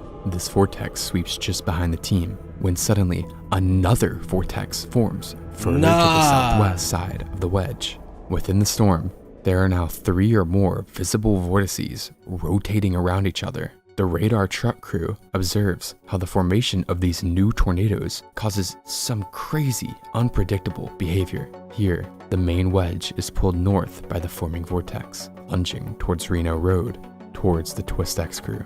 Inside Twistex's vehicle, Paul Samaras has a video camera and is capturing the encounter. While the footage they recorded is lost, the dialogue of the 3 crew members has been transcribed. Carl Young urges Tim to continue east to get ahead of the tornado. We could pass it right now, Tim. It's no problem. Really, I mean, I have a clear shot. But Tim realizes something's wrong. We've got debris in the air. That's the problem. As the wedge curves towards them, the outer bands begin to impact them, pelting the car with debris. We've got to turn to the north. That's good. We're gonna follow it around to the north and get out of here. They turn north onto Reformatory Road. Yeah, that's what I was saying, going that way. Winds feeding into the tornado. It just seems like an impossible mission to escape this thing, bro. It's so fucking unpredictable. We got multiple vortexes forming. The direction is changing almost every goddamn second. It's like, you know, with a normal tornado, this is probably clockwork to them in terms of escaping it and finding, you know, certain routes and shit. But with this, it's so unpredictable. While this is happening, a civilian named Richard Henderson is also on Reno Road, just ahead of Twistex. He had watched the tornado touch down 10 minutes prior, where he had snapped an image of the forming tornado on his cell phone to send to a friend. Before he made a phone call, Henderson says, "I'm having fun. I'm riding around chasing storms." Henderson's friend expressed concern. "You better stop doing that." That's what I'm saying. Like, you just doing it for the fuck of it, dude? Like, what is wrong with you, bro? Like, at least the storm chaser groups and shit, they have certain cars and stuff and tools, materials. They're literal pros at this. You can't just be doing this shit by yourself, man. That's way too dangerous, especially in this area where, you know, lots and lots of storms are happening all the time and it's really unpredictable. And things like this can happen too. You know what I'm saying? The storm's gonna get bigger and bigger. And kept chasing, continuing east. Like, today was a wrong day to be a independent storm chaser, bro. On Reno Road, when the tornado made its launch north, Henderson kept pushing eastwards. The friend recalls hearing popping noises as debris hit Henderson's car. Soon, the call went dead. If the wedge keeps going north, both Twistex and Henderson won't just be hit by debris, but be directly struck by the violent tornado. In some miracle, the wedge decides to make a complete loop and begins to head south again. This sudden loop allowed Twistex to escape north, where they can turn west onto 10th Street to make another attempt at safely intercepting the tornado. The dark mass now deviates slightly to the east, and with this change in path, a change in speed. The tornado is no longer moving at the reasonable 20 miles per hour from the beginning of its life. Now, it's racing eastwards at more than 50 miles per hour. Holy Any fuck. chaser east of the tornado now suddenly finds themselves escaping a deadly situation. There's a huge issue though. 50 miles there are per now hour? potentially hundreds of chasers clogging the wet dirt roads, making it practically impossible to get out of the way. One chaser Oh who finds my himself gosh. stuck in the chaser traffic jam is Skip Talbot. He's in a group of chasers watching the storm approach from the intersection of 15th and Country Club Road. Up until now, dust has obscured the tornado from sight, except when lightning strikes briefly, illuminating the approaching circulation from behind. But even as the tornado closes, the heavy rain hides the chaotic Ferris wheel of vortices from sight. The group stays. That's what I'm saying, bro. Like, this type of tornado sneaks up on you so fast and so quick, and it doesn't even like resemble what you would think a tornado looks like exactly, because there's so many fucking vortices, vortexes, all that shit combining into this just big gust. Like, it looks like it's just a giant ass cloud that's just on the ground, and I guess it's kind of moving, but then you get caught by it, you know what I'm saying? You're anywhere near it, and that debris is gonna be the craziest debris fly around you ever seen in your life. In a visual on the tornado. After all, the tornado is still about 2 miles away, but gradually, Talbot notices something unusual. He watches as the rain curtains sweep from left to right at increasingly fast speeds. The rain must be rushing around at more than 100 miles per hour. This triggers a sudden epiphany. The rain is the tornado. The entire area is starting to gain tornadic winds. The group makes the smart decision to scramble east. As they turn onto 15th Street, they join a bumper-to-bumper line of chasers, all running for their lives. Not everyone in this line is a chaser though. A couple minutes before, local resident Billy O'Neill and his son-in-law Jose Bonilla are watching the approaching tornado. Bonilla urges O'Neill to get into the neighbor's storm What are cellar, you guys but doing? he's too claustrophobic. Because of this, the pair decide to try and outrun the tornado in their car. They drive south towards 15th Street, where they see the line of chasers fleeing the approaching funnel. O'Neill stops and waves on the chasers, even as the tornado approaches closer and closer. Eventually, the last car passes, and they're able to turn onto 15th Street. But the tornado is moving way too fast. Unfortunately, there's no chance of escape. Ahead of them, they see a pickup truck turn south onto a dirt road. Inside is the driver, Dustin Heath Bridges, and passenger Wyatt Mindeman. They have both been caught in the storm whilst heading towards the nearby town of Yukon. O'Neill follows them in a last-ditch attempt to get out of the tornado's path. It's too late though. It's too late. Are brought down onto Bridges' truck, trapping both cars as the tornado overtakes them. Bonilla recalls, all the windows blew out. We started rolling. It was like slow motion. Both cars roll at least 150 yards before they come to a stop, right side up on a completely different road. Bro, that's gotta be one of the scariest fucking feelings ever, bro. Just being in the car and like, you know, going through that whole rolling motion. Like your car's tumbling and jumbling all over the place and shit, and you just in the car at his mercy. You don't even know what's going on. The glass breaks and shit. Shards can just shoot at your body and stuff, and that could be it, bro. Holy. Bonilla climbs out of their door and hears screaming from Bridges' pickup. He runs over to find Bridges hanging out at the door by his seatbelt. Mindeman is sat with a crushed leg, unable to help him. Bonilla rushes back to O'Neill to get help, but when he arrives, he realizes O'Neill has passed away. Bonilla grabs a piece of broken glass to cut Bridges free from his seatbelt. Paramedics soon descend on the scene, but when they arrive, Bridges has gone unresponsive. He and O'Neill are pronounced dead at the scene, the first deaths attributed to the tornado. 1 mile north on Reno Road, there's another. Damn, that has to suck so bad. Like just seeing people you're with or whatever around just get killed by this shit. And like I said, bro, it's that debris, man. The wind speeds and everything, it causes everything to fucking rip apart and go. Like he said, there's light poles and shit. You know how big light poles are and shit. That falls in your car and stuff, smashes you or just makes the car flip over or something. And that could just be it, bro. There is another line of chasers fleeing eastwards. The last person in this traffic is the previously mentioned Richard Henderson. Henderson was able to make ground on the tornado when it looped behind him, but now it's closing on him again. The crowd of vehicles now converge on Highway 81, a major road running north to south. Here, many chasers make a life or death decision, continue east and hope they can outrun the tornado on the dirt roads, or turn south onto Highway 81 and hope they can outrun the tornado before it hits them. Skip Talbot and Richard Henderson make the decision to continue fleeing Yeah, east. I would just continue fleeing east as well, bro. That's a big ass risk. You never know, bro. I mean, with how unpredictable this tornado is, it could just fucking loop back to where it came from or loop back over here or something. But nah, I would just keep going straight, bro. Like, it is what it is. At the same time, half Probably a mile the best north chance. of Henderson, a group of chasers from the Weather Channel are about to make a different decision. A decision that may be the biggest mistake of their lives. The Weather Channel Don't tell me they're all the way over here and they're about to try to go all the way down towards that damn tornado, bro. Don't tell me, bro. is made up of 3 vehicles. The lead vehicle is driven by Kevin Parrish, which is then followed by a vehicle named the Bettsmobile because it is operated by Mike Betts, a Weather Channel reporter. Betts' producer, Austin Anderson, and a cameraman named Brad Reynolds also accompany him. The convoy stops just north of Reno Road so Betts can make a live broadcast as the tornado approaches from the southwest. All right, that's Simon Brewer, one of the storm riders, and I think we're trying to get a hold of Mike Betts. He's out there in the field. I believe this is the Mike's shot here. That's the tornado hunt team.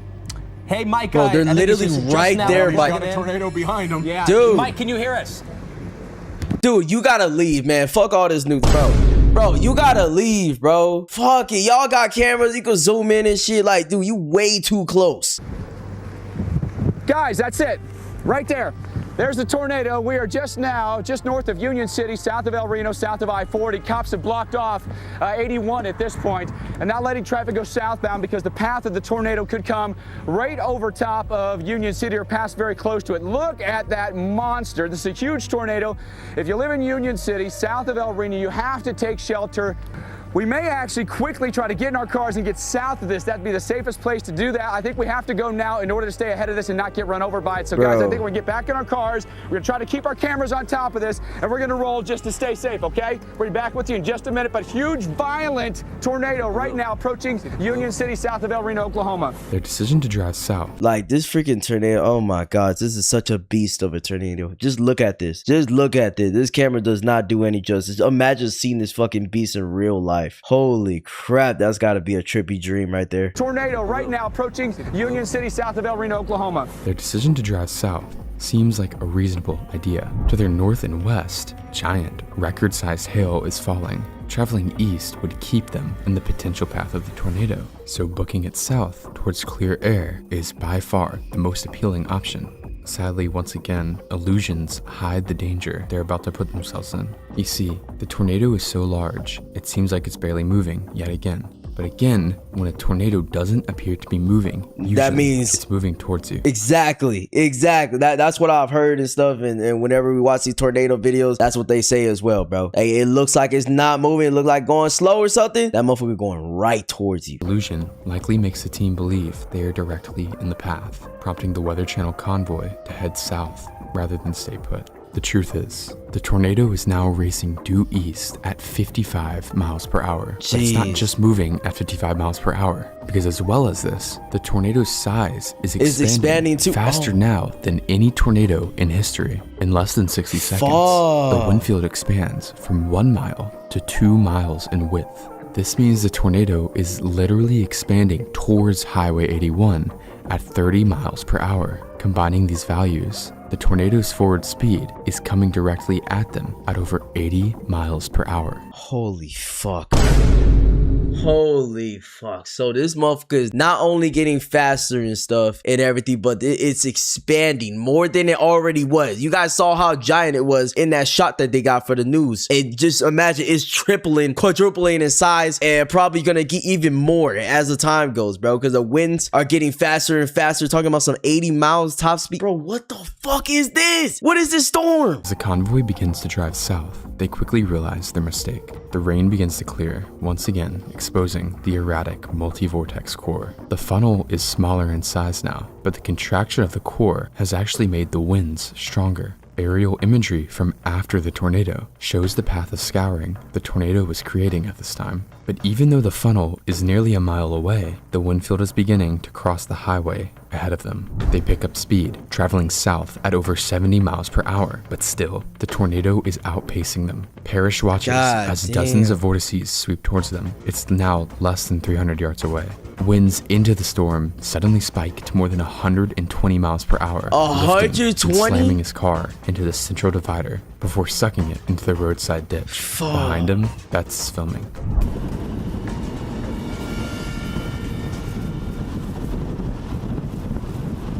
They are in that goddamn storm. Look at that shit, bro. It's right there. Oh my lord. Oh my lord. Hold on, brothers. Hold on. And there's still people in that road too. Parrish can be seen in the ditch just before the winds of the Betsmobile are smashed in as the core passes directly overhead. Got stuck there in that ditch, bro.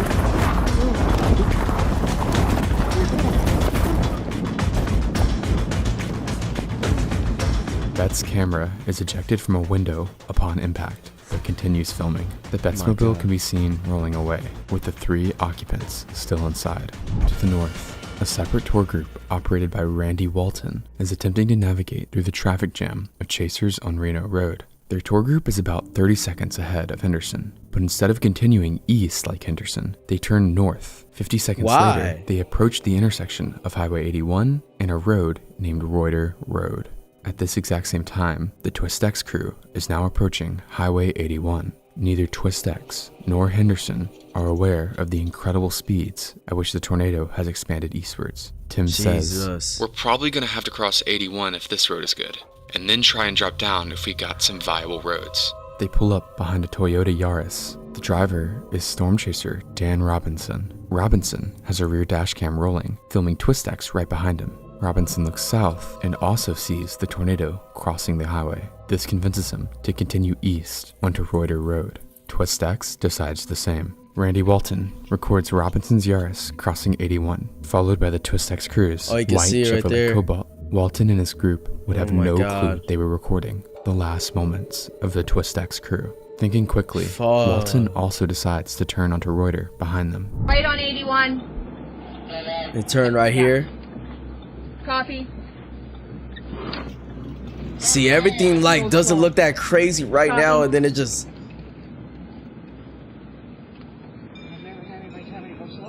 Go to the highway, back where we came from, and go keep going where we're going. Turn around. 10-4, turn around, and then we're gonna go back the exact same way we were just going.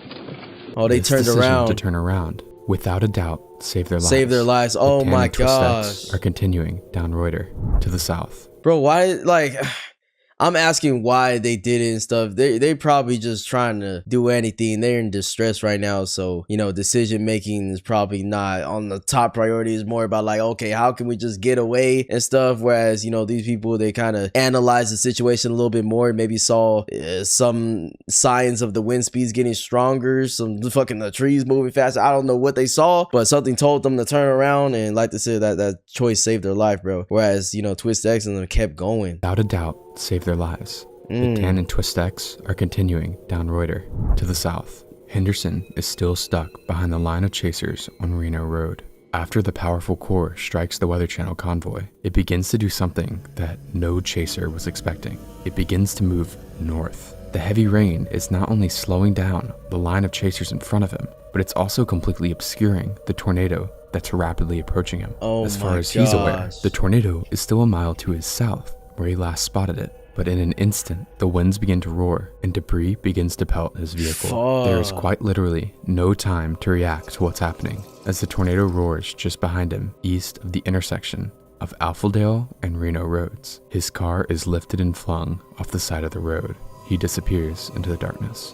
Damn, Sutton, bro. A chaser just ahead of. That's, oh my god, that's the scary part of it too. Is like you said, you know, these tornadoes, they creep up on you and you don't really notice until it's right there, and then you have literally no time to react. Like, that's the scariest thing. Like, I'd rather see that bit, and you know, if it is what it is what it is. But that shit just creeping up on you, and all of a sudden the winds are getting super heavy. Your car starts flying, man. Yeah, oh my gosh, that's the worst. Just ahead of Robinson films the gotta core, be the worst. Once again revealing revealing itself. The funnel is a stovepipe shape, no more than 250 yards wide at its base, but the wind field is still growing. To the north, Twist-X still can't see the tornado. Heavy rain to their south means it's essentially invisible, and determining its motion is impossible. They can only assume it's continuing eastwards. This thing is moving. Damn, so that's the thing too. The rain makes it pretty much camouflage almost, and they're trying to predict themselves and assuming which way it's going. And yeah, if you get unlucky with that, you know, bad things are gonna happen, which I'm assuming is gonna happen to Twist-X. It's continuing eastwards. This thing is moving 40 miles an hour, 30 to 40 miles an hour to the east. Tim is likely guessing here, as the tornado is much closer and moving much faster. As the rain begins to clear, it's hard to discern what exactly is to their south. No, I see it. Well, maybe I don't. Tim looks up the road. Dan Robinson's car is just ahead, and rain bands begin to sweep towards the road. He glances back towards the massive rain, where the funnel is beginning to reveal itself. The air around him grows, quote, eerily calm. There's no rain here. Actually, I think we're in a bad spot. These are the last words that we verifiably have of the Twist-X crew before the camera recording cuts off. It had used all of its storage, but at this point, the tornado is 90 seconds away. Robinson's rear dash cam continues to capture the white Chevy Cobalt. He also begins to realize what's happening. What is that? What is that? It looks like the tornado. The car won't go. I've got to get out of whatever this is. The car just isn't going. Twist-X's Chevy, with less power than Robinson's Toyota, falls behind him. The rear dash cam captures the car disappearing from a pair of headlights to a single speck of light. And soon, the tiny speck of light is extinguished. The wall of darkness has consumed the road. Oklahoma Highway Patrol Officer Betsy Randolph is nearby. Isn't that so crazy, bro? How like the rain and stuff, like that's what seems like the storm, and then when things start getting clear, that's when you should be scared the most. You know what I'm saying? That's so crazy to me. Darkness has consumed the road. These tornadoes are mesmerizing. Highway Patrol Officer Betsy Randolph is nearby and is listening to her radio when she hears a disturbing shout. We're going to die. We're going to die. The transmission went dead immediately afterwards. It is believed that this transmission was from the Twist-X vehicle, as the main circulation overtook their car. By the time Robinson pulls clear of the tornado, it has grown to its full width, an incredible 2.6 miles wide. The rain has fully cleared, and now the inner mechanisms of the disgusting monster can be seen. Huge sub-vortices sweep around at incredible speeds. The mobile radar truck from earlier has paralleled the tornado to the north on Interstate 40 and is watching the tornado approach. As the radar scans the tornado, they record something incredible. Inside the circulation, wind speeds of 296 miles per hour, the second highest wind speeds ever, are measured.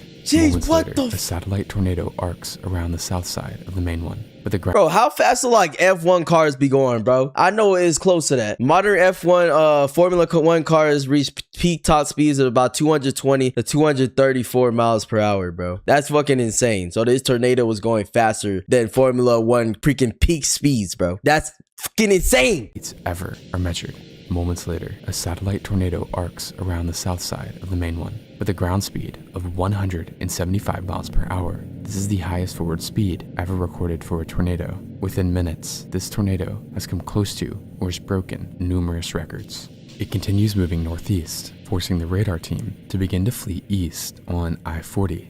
But here, they realize the magnitude of the disaster that is about to unfold. I-40 is a major highway that is packed with civilians and storm chasers alike. An EF5 strength tornado with winds approaching 300 miles per hour here could kill hundreds. Worse yet, if the tornado continues to track east, it will enter Oklahoma City. Panic begins to ensue in the Oklahoma City metro area. Residents haven't even begun to clean up from the EF5 and more the week before, and now an even larger storm is closing in on the city. That's crazy. Like, just another big storm just happened, and then this shit happens. Like, almost like a freaking aftershock of an earthquake when it just gets bigger. You know what I'm saying? It gets stronger the next time. Holy crap. That's sad, bro. 5 and more the week before, and now an even larger storm is closing in on the city. The panic only worsens the mob of cars congesting the interstate. But even when the situation seems like it couldn't get any worse, the lead newscaster for the Metro, Mike Morgan, says this live on air. need to be. If you can go south right now, if you don't feel safe, go south. Get out of its way. Reed Timmer is on that. Reed, what do you have? This dire language prompts tens of thousands more to attempt to flee the area towards the south, bringing the area's already heavily congested traffic to a complete standstill. Thousands are now stuck in the path of this massive, violent tornado. Its erratic movement means forecasters have no idea what it's about to do next if it continues eastward. That's the scary part of it. You know, this whole time, just the unpredictability of this fucking tornado, bro. And like, even, you know, the people on the news saying, oh, go south, go do this, do that. And it's like, should we really even listen, bro? Like this tornado is taking turns after turns after turn and getting bigger and bigger and bigger, stronger, stronger, faster. It's like, God damn. At this point, I'm listening to the opposite of what people saying. Shit. I-40, where hundreds of cars are stuck. I'm gonna go my own way. A violent tornado hitting this traffic jam could be a death toll in the hundreds. The tornado is once again hidden by rain as it approaches I-40. Subvortices still sweep around the main circulation, one of which swipes a small neighborhood of homes. Fortunately, the fast-forward speed of the subvortex spares total destruction of the area. As the tornado crosses I-40, it loops before heading due east. Following the interstate, hundreds of cars and structures are now in the path, and beyond the interstate, the densely populated suburbs of the Oklahoma City metro are now in direct sight.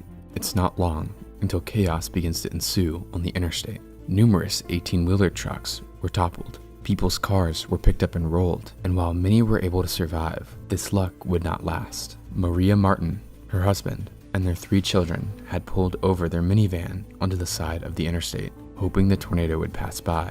Only the husband and 2 of the children were still inside the vehicle, injured but alive. Maria and her 17-day-old baby passed away just as the core of the tornado inches near the highway. A miracle. Like they like freaking flew out the car or something? Oh my.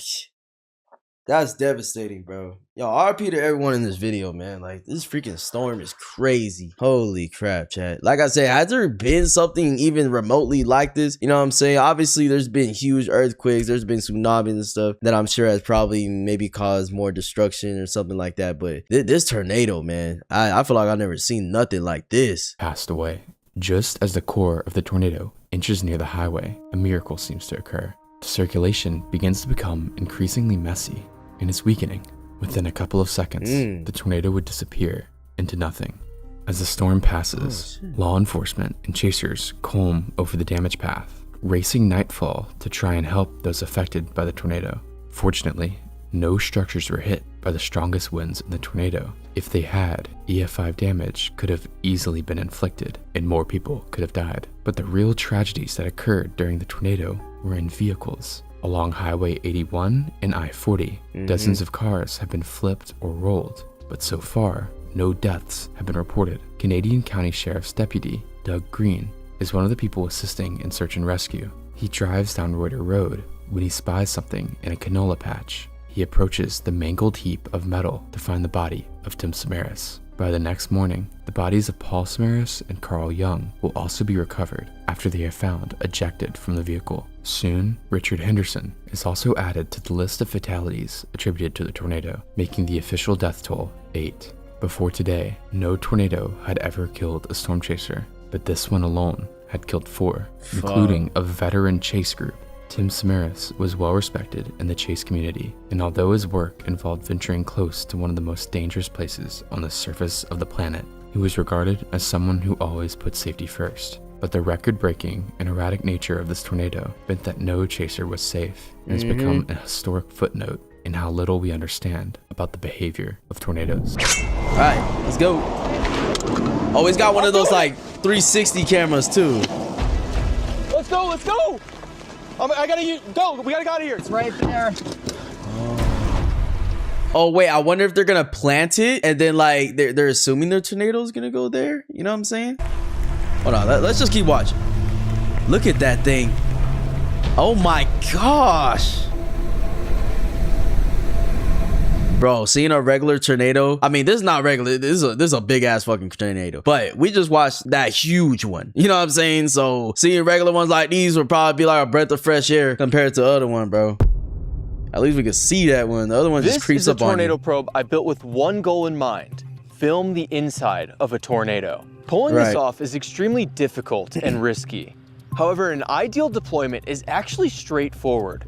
Pull the probe out of the car. Oh, that makes sense. This little setup right here. So it's an 8K 360 camera. Wow. Carbon fiber mount. Yep, it's got to be strong. 3-foot steel base. And you got to put sandbags on it, you know, to keep it from not moving and shit. 60 pounds each, so 120 pounds to keep it down. However, an ideal deployment is actually straightforward. Pull the probe out of the car, drop the sandbags, and get the heck out of Dodge. Ah, okay. The probe is designed so it is like they plant it. And winds up to 186 miles per hour, which is a high-end EF4. So it's stable enough to survive most tornadoes. Okay. While there have been other tornado probes in the past. I mean, that motherfucker was not going to survive El Reno, though. Didn't the wind speeds get up to like 200 something, Jet? Oh my gosh. This is the first tornado probe to feature an ultra-high resolution 8K 360 camera capturing its surroundings in extreme detail. Wow. There's also an element of mystery. What will the camera capture? Will it capture multiple vortices circling around the probe? Or maybe it will capture the calm eye at the center of a tornado. Like, nah, that would be cool if you could see like the actual vortices. That's one thing I learned about in the tornado video we just watched, is that, you know, what you see, the big like tornado part, is actually not just like one thing. It's a whole bunch of vortices mixing together and stuff. So that'd be super cool if we could see it like break down. Like once it's inside a tornado, you just see a whole bunch of vortices. That'd be cool. Around the probe, or maybe it will capture the calm eye at the center of a tornado, like the eye of a hurricane. I've put more into this project than any other video, so let me take you through the last 6 months of trying to film the inside of a tornado. The very you gotta predict where it's going, though. Happened only a few days after building the probe, May 16th. Me and my chase partner Kelton found ourselves right in front of a rotating supercell that was about to drop a tornado. Tornado. We caught the tornado genesis. Holy cow. It's coming right here. Let's do the probe. Let's do it. Ain't gonna do it with this one. This is perfect. This is coming right here. I think after watching the El Reno, bro, it's like everything's just so unpredictable with tornadoes. But is normal tornadoes or ones that are not El Reno, are they way more predictable than that one? You know what I'm saying? Like, cause it seems like it, because storm chasers were caught off guard. Many storm chasers were caught off guard by that tornado, bro. But it seems like these ones that you could see pretty clearly is not as vast as El Reno, are more predictable to, you know, see where it's going. Be a little north of us, but yeah. A little north? It might be coming right at us. I think it is. You want to drop it right here? Let's give it 2 more seconds. Initially, it seems like the tornado is moving right towards us, but we quickly realize it's actually going to our north. If we want to successfully probe the tornado, we'll have to reposition further north. Let's go a little north on this road. Bro, you know what pissed me off? Imagine like getting the camera set up and it's literally going towards you the whole time, and then right when it gets close to the camera, like a couple feet away, it just like makes a sharp U-turn or something. Like, god damn it, bro. Just come to my car at this point. Deploy and then come back. If it's too sketchy, then we go. You want to go right now? Yeah, we gotta go right now, dude. Record this thing while I'm driving. We gotta hurry. I know. Jeez. Look at that thing, bro. That's right a huge tornado. Right, this is the spot. I'll get out and film. You deploy it. I get the 360 camera ready for deployment, but I fumble with it for way too long since it's my first time turning on the camera. Bro, come on. Yo, especially if you know you gotta be swift with it. I mean, I know it's just the excitement of just knowing you're gonna do it, just telling yourself. But come on, bro, you gotta test drive the camera and make sure everything's good. As it turns out, it's not a great use of time while a tornado is approaching. Is it moving right? Yes. All right, let's keep going. Let's go a little further. Damn, look at that tornado. Look like a pee-pee. I don't know if we can, oh my God, it's gorgeous. Yeah, it is. It is gorgeous. That is beautiful, though. As we close in on the I will say, like, tornadoes are a beautiful thing to look at, but it's just like, I would never want to be a part of it, or anywhere near. I'm good. It's rapidly shrinking in size and strength. It's clear we're too late for an intercept. Damn. It went away. Yeah, she's done. Let's go east. All right, well, That was not a successful deploy, but that's okay. But surely I'd get more opportunities throughout the year. Just 2 days later, I'd find... Yeah, because once you lose that opportunity for that one, that's just it for the day. I mean, unless there's just multiple tornadoes happening, you know? I mean, how common is it for just multiple tornadoes to happen throughout the day? More than like 2. Myself in front of another tornado-producing storm in western Oklahoma. In Oklahoma, as always, man. This was a golden opportunity. Jesus, Oklahoma. This is why I'm so glad I don't live in Oklahoma, bro. I'm sorry, hey, to y'all that live there, bro. I ain't dissing you. I'm just saying, dog. It's like certain places I don't want to be. A golden opportunity to deploy the probe. However, I passed on the chance because I was with my less experienced friend, and putting him dangerously close on his first storm chase seemed irresponsible. In hindsight, passing on this opportunity was a mistake because over the next couple weeks, I'd continue the grind, chasing every single severe weather setup. But for some reason, tornadoes were just not in the cards. However, on June 5th, the unlucky streak would come to an end. Almost just about a year. Well, it's August now. Just about a year ago, though. Would come to an end. I was about to be face to face with a tornado, and this time I would actually deploy the probe. All right, let's go. Go, go, go. Oh, shit. Go, Jesse, go. Oh, shit.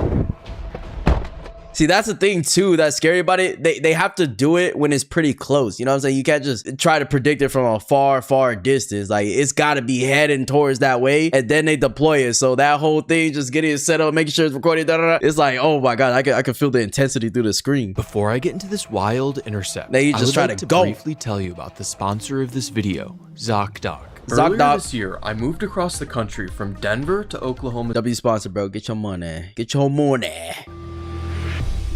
On June 5th, I was positioned ahead of a rapidly rotating supercell in West Kansas. The storm appeared as if it was about to put down a tornado at any moment. And trying to learn from my previous mistakes, I made sure to stay much closer to the rotating part of the storm. And sure enough, a tornado begins to form less than a mile to my west. There might be a tornado. Oh yeah, that's a tornado. Oh shit. Yes. It's coming down right now. Keep going a little bit. I'm gonna deploy. I then have to make the quick decision about which direction the tornado is moving. Is it coming right towards me, or is it going to my south? South? Yeah, it's moving south. I can't even tell. Thankfully, like, my co-pilot Jesse had eyes on the tornado. A little further.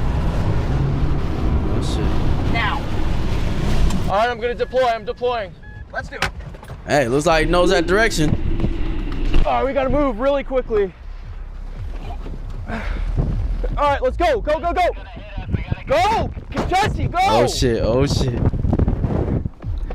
Bro's like, go. It's so stressful. It's like, damn, you know, you don't want to be rude and shit, but at the same time, you got to tell motherfuckers, let's go, bro. This is not just regular content or whatever. They're risking their life for this. Hence his name, High Risk Chris.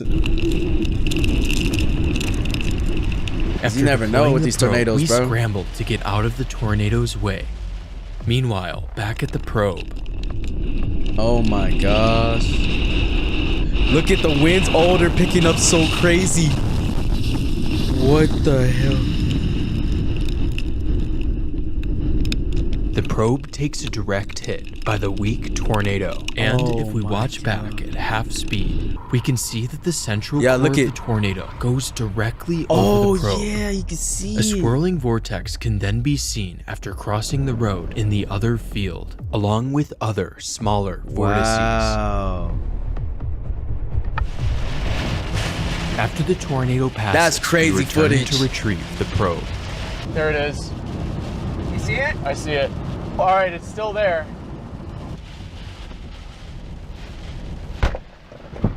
That was crazy footage, bro. Woo! You literally saw the vortices and everything. Yes, we are, baby. Let's go. Oh my God. I'm sure that thing's heavy as hell too. At least like maybe we can get another 50 pounds plus. Oh my God. It doesn't look very strong, but no. It didn't even take down any power lines. While I technically succeeded in putting the probe... Yeah, that's how you could tell if a tornado's hella strong, huh? That makes sense. Taking down the lines and stuff. Like I say, or no, I didn't say this already, but like I was already thinking in my mind, so I guess I said it in my head. I thought the winds were just a part of the tornado and they didn't get the actual tornado, but it was like a more weaker tornado. Like when I'm imagining the inside of a tornado, like the film, I'm thinking the thing's gonna be showing, you know, the big ass thing, and then it's gonna go over the camera. We're gonna see the inside of it, but that still was the tornado because you saw the vortices whipping around and stuff. You saw the wind pick up and everything. So that was good footage regardless. But yeah, I mean, hopefully they get another one or something. Putting the probe inside a tornado. This is not the shot I had in mind when starting this project. I knew I could do better. So the ground... You see, I thought I was being a little too harsh, but he thought the same thing. So that makes sense. Over the next few weeks, I chased after every single storm system I could, witnessing one beautiful supercell after another. That's crazy. You're seeing all those tornadoes. And while these storms were incredible to capture... God damn, that's so dangerous, bro. And while these storms... Look at that freaking lightning bolt. That could just be here on them. Storms were incredible to capture. None were producing a long-lived photogenic tornado, which is what I need for a successful intercept. It was starting to feel like the real challenge was just getting a tornado in the first place. Jesus Christ, these clouds though, it's like a mini tornado just in the sky, bro. What the hell is this? It was starting to feel like the real challenge was just getting a tornado in the first place. But clouds don't look like that. Dakotas, a 2-day stretch of severe weather was looking extremely juicy. Juicy enough to make the grueling 15-hour drive north from Oakland. Bro, it's so crazy. Storm chasers, they look at storms coming in and, you know, the residents of the area are like, oh my God, like we got to get out of here. They're like, we got to go. Yes. Oh, the whole town's getting wiped out. I gotta get this on camera. Yo, and it's like, yo, I get it though, man. And on the way north, the universe was sending me a clear message. I had a pretty good feeling about this trip. June 27th. What's up? What's up, Jack? Oh, this is Tornado TRX. We just reacted to him, chat. What's up, Jack? Damn, it's blowing up. On June 27th, you got Jack, where's ass? Storms began to explode around sunset. It looked like we were about to witness a stunning tornado. But the storm held off from producing until after dark. Oh, so dark. What the hell? That's strong as hell. Holy crap. That's crazy as fuck. The only light you got is the goddamn thunder and shit. Holy lightning. Crap. Holy crap. This was a cool tornado. However, deploying the probe at night is just not an option. Yeah. Good thing the next day was looking even better. By late afternoon on June 28th, a line of supercells erupt in eastern South Dakota. The furthest south storm reaches a height of 50,000 feet, signaling that it's the dominant storm in the cluster. So we target the storm. When we break through the rain and hail, we're met with the classic supercell with a pronounced wall cloud, appearing as if it's about to drop a tornado at any moment. And sure enough, a funnel begins to descend towards the ground. God damn, bro, the way it forms is so like supernatural to me, bro. It's insane. Like, it's beautiful to watch everything, but it's scary as hell just thinking about that, man. Like, these motherfuckers just forming in the sky, just tornadoing down, touch the earth, bro. Coming down. We got this. This is our chance to do it. This is the ideal tornado to intercept. Exactly what I've been waiting for. I just now need to figure out how to get the probe inside of this thing. We can get a little closer to it, or we just let it come to us. Just go inside of it, bro. Just, you know what I'm saying? Just take a trip, you know, bring your bags, your suitcases. I think we should let it come to us. It's pretty close. Oh my God, look at that thing. Damn. Oh yeah, this is perfect. Oh yeah, I was getting kind of scared because like the little skinny thing at the bottom and stuff, but hey, tornadoes develop fast as shit. This is the perfect tornado to try to get that camera in, bro. Insane. Holy cow. That is really strong. Oh my God. We initially position east of the storm because that's the direction the supercell is moving. However, it becomes clear that the tornado is actually moving north. Moving to the right. Should I go north? Just a little bit, yeah. Definitely right and do it right now. I'm turning around. Yeah, it's going this way for sure. Jeez. We reposition to the north, trying to find the exact spot the tornado will cross. That is a beast. Oh my gosh, that's girthy. Let it come to us. Let it come to us. Yeah, I agree. It's a thick, juicy tornado. I like that. It's still moving north. Let's creep north. That's the thing, you got to get there in time too, you know? That shit could just be gone like still ease. Back in there, it's just wrapped in rain. Is there anything behind us? I can see a lowering back there. Oh shit. Wait, is that another tornado? Damn, I don't know what to do. We wait, thinking the tornado will track northeast towards our road, but it starts to turn northwest into the rain. There's also a new circulation, making the situation even more difficult. That is nutty. Dude, you gotta see this. I know, I wanna go back around. Okay, go, do it. Here, we got a west. Let's get close, That thing looked like it got bigger. Eventually, I decide to just drive right at the tornado, but it's too late. The tornado is rapidly weakening. See, that's the thing. It's like, fuck, the timing's got to be right too, bro. You could get the perfect tornado, but if you can't figure out the direction it's going or miscalculate at any point, and then it could just be gone or just get, you know, completely weakened like it's getting right now. Damn. That's it, pretty much, yep. Damn, that was already pretty awesome, but we gotta get it in. Admittedly, I played this tornado too passively for a probe intercept. However, the day was not over. A second. You see, you say that, you say it's too passive, and I get it, but at the same time, it's like, damn, bro, you just never know. You get a little too aggressive, and then some shit can happen that you can regret. But I mean, just doing this in general is a risk. So I guess like you gotta live high risk, Chris. And I'm like, oh, for real, you still gotta just be safe though. So Kelton and I repositioned to get eyes on the new storm. All right, we're gonna be more aggressive than last time. All right, let's get close. Not wanting to make the same mistake I made with the first tornado, go straight towards that. Aggressively drive right towards this new. Is this like a regular car in front of them? It's like, damn, you guys, you just see this tornado, you just going home, bro. Like that's why I was so fortunate. I don't live in an area where this is just a normal fucking thing. Oh, this is a tornado today. Like it's just another rainy day. Developing tornado. Jeez. Here it goes. Oh, it's right here. Whoa, you see that? It's on the road right now. It is on the road. Oh shit. The actual thing is off to the right of where the funnel cloud is. You see that? There it is. It's right there. Oh. It's right there. It's right there on the road. Oh, I see it. I see it. I see it. Now I see it. All right. All right, pull over. I gotta get this thing up. Get the 360 up. I don't want. There's no need to get any closer. Just go. Make it quick, man. You gotta go quick. Oh, here it comes. I can hear it, Chris. Here it comes. It's right it there might too. Hit this road. Should I deploy? No, not yet. 360 cam is going. Should I deploy? Oh fuck. Since the first tornado turned north, I make the assumption that this second tornado will also turn north, right towards our location. This was the perfect opportunity to deploy. It's coming right here, man. Chris, we can deploy it. We can deploy it. Let's do it. Let's do it. This is the closest they've been, it looks like. Let's go. Let's go. Oh my gosh. Go. We gotta get the fuck out of here. Get the fuck out of here. Oh shit.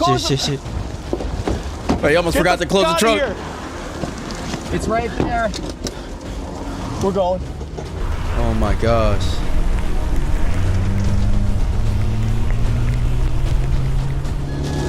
Look at those vortices. You guys see that?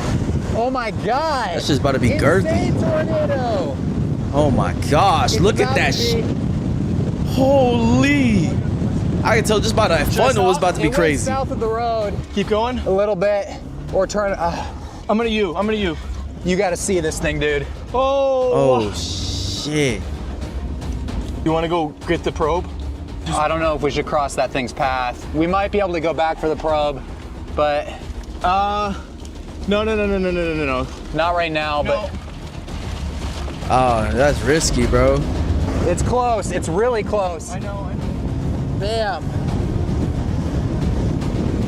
And it's like, I know they're pros and they can find out like, okay, this is too risky or this is not, you know what I'm saying? I'm not really like following too much because to me, it's like, oh, you can just get a little closer or something. But no, these motherfuckers like, no.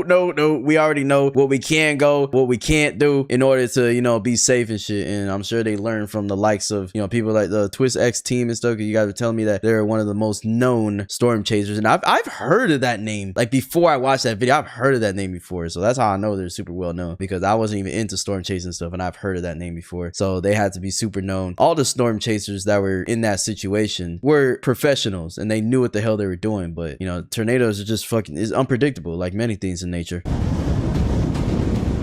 While we play chicken with the tornado, the probe captures jaw-dropping footage from the side of the road. Oh my gosh. Yo, that's sick footage though. God damn. Look at it in this vortices, bro. You see it connected to the thing. We can race past and get in the probe. We can get it if we go. I know. I just want to shoot this. I want to shoot this right here. This is... That's insane footage. That's so beautiful. Oh my God, it's right here.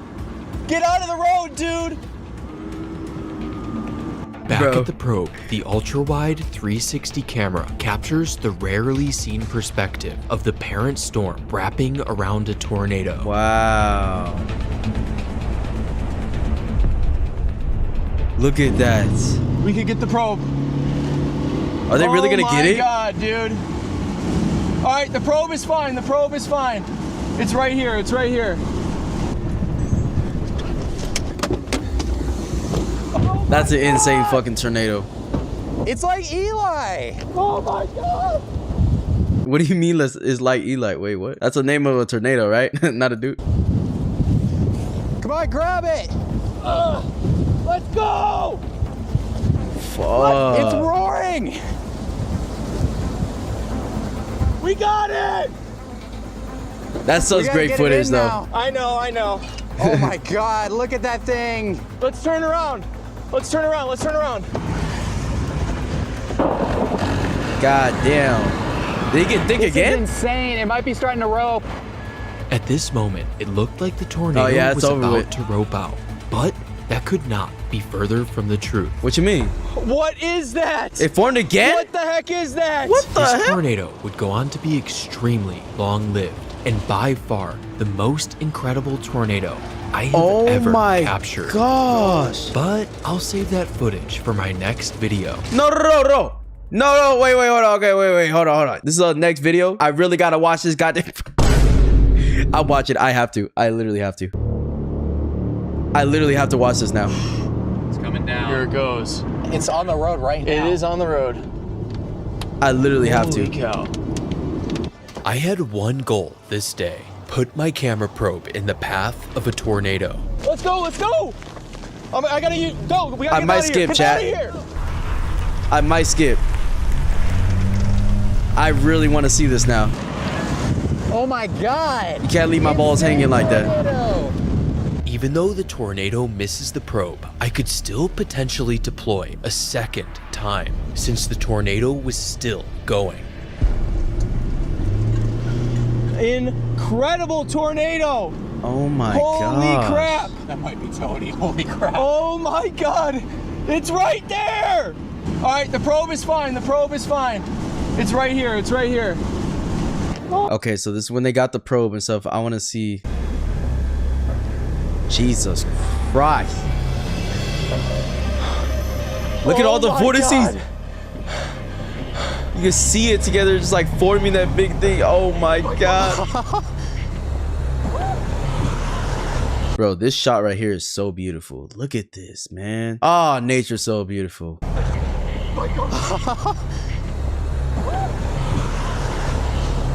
I love the outside, bro. Even though I don't touch grass. Chris, it's coming back north. Shit. We might be able to intercept it. We'd have to go right now, though. Right as we're about to move, the tornado does something incredible. Look at that. Oh, look at the inner core. It's like it's devolving, Chris, but at the same time forming something new. That's too late now. Let's get closer. Let's get closer. Oh my God. Look at that thing, What bro. is that? What the heck is that? I have never seen that before. Yo, why that tornado grinding, bro? Talk about some of these. Oh, hell no. Nah, that tornado need to get his freak ass on, but. Bro, what is that? Oh my God. Oh, hell no. Oh, with the lightning. It's gonna cross the road. Here, let's go, let's go. Holy crap. Yeah, it does look like it's going towards that road. Am I looking at, dude? Oh my freaking Lord. It's like it's lost its original form and then started forming something new, bro. Like a fucking caterpillar turned into a butterfly. Race to catch back up with the tornado. It's coming back to the road. We can get extremely close to it. It's gonna hit these traces if they don't move. Oh God. Oh my God. Here, let me get out.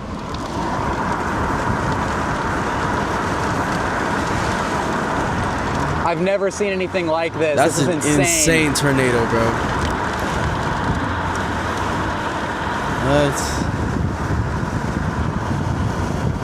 That inner core. That inner core. Look at that. Oh my God. We gotta get around these guys. What? That is a violent tornado. Yeah, I'm saying. It's gotta be super violent. It's like forming 4 tornadoes in one. That's what it seems like. It's moving pretty hard to the left. Oh God, these guys gotta move. This is not good. We gotta be ready to move. We gotta be ready to move. This is not good, guys. It's turning hard to the left. This is not good. We gotta move. No, it's coming. Don't hit the road, please. Oh my do not hit the road. It's coming straight Don't for the hit road. the road. All right, we gotta be ready to move south. Yeah, get ready to rip it. It's not yet. Oh my God. Holy crap. It's still moving from right to left. The tornado quickly turns towards the road with dozens of others. It's running towards that road. It's like it saw everybody watching. It's like, what y'all looking at? Y'all want to look at me? Oh, you gonna look at me. Other storm chasers on it. This was a worst case scenario. Don't hit the road. It's fine. I'm not deploying on that. No, it's too dangerous. Yeah, that's way too dangerous, bro. It's way too close. Oh God. Oh God. Oh my gosh. Oh Everybody God. better move, bro. Oh God, please move. Oh my gosh. It's like it's getting more and more violent as it keeps going towards the road. Move. Holy crap. Before we see what happens when the tornado crosses the road, I'd like to briefly tell you about the sponsor of this video, ZocDoc. Yo, get your money, bro, but I'm trying to see this. I'm trying to see this. Here it comes. Holy crap. Yo, why is that car just sitting like they there? moved. This was the moment of truth. The tornado was going to hit the road. Oh, dude. My God, look up that thing. People are still there. There oh my gosh, bro. Crossing the road right in front of us. Holy that is a violent crap. tornado. Look at it. Yo, I ain't gonna lie. I'm trying to see the stormtroopers in front, like the ones that were actually right there in the tornado. I'm trying to see their footage, bro. It's gonna take out the power lines. I oh, could hell not yeah, it believe is. What my eyes were seeing. Oh my God. Holy crap. Oh my God.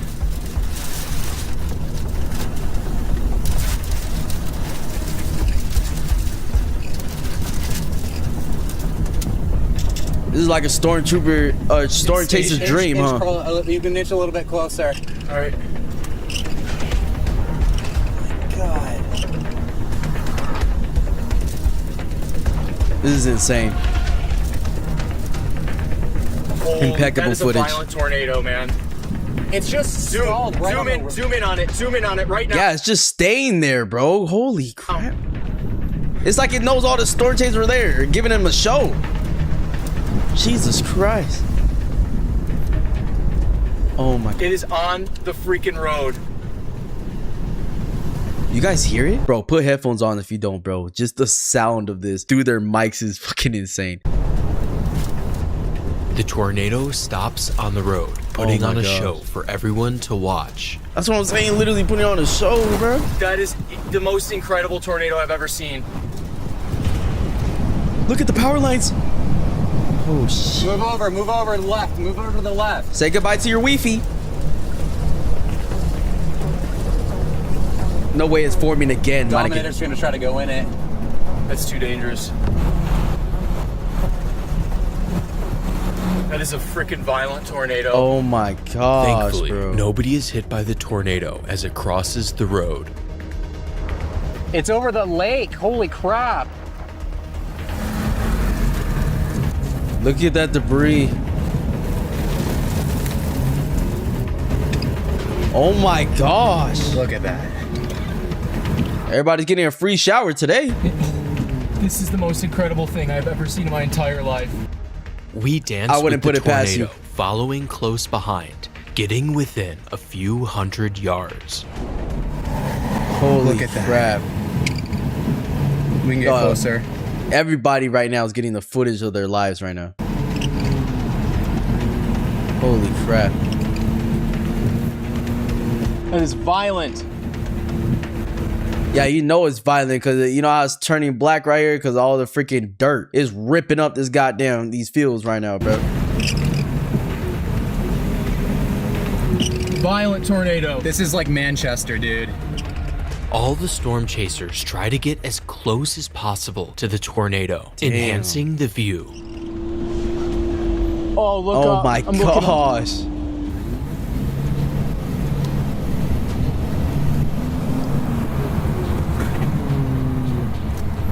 That's so That is a cool. violent tornado.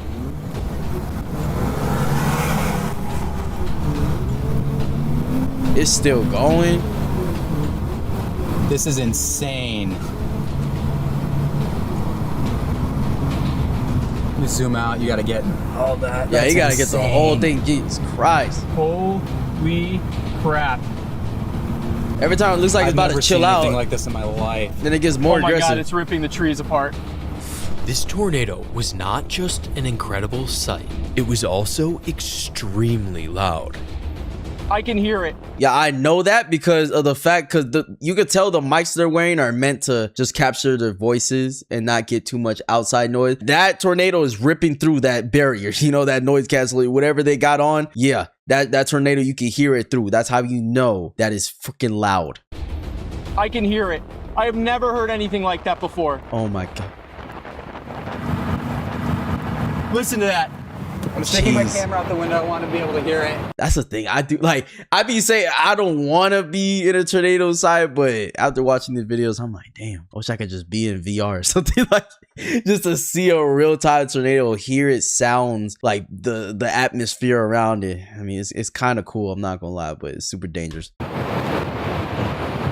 That is a violent tornado. Jesus Christ.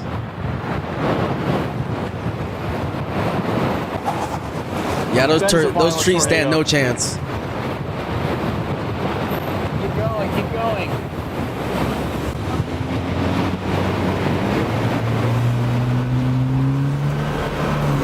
It smells like fish. It smells like lake water. It's because it's cut up earth. God. Smell like fish. God damn, look at the lightning around it. Is there a road right here? I don't know. This is the most insane thing I've ever seen in my life.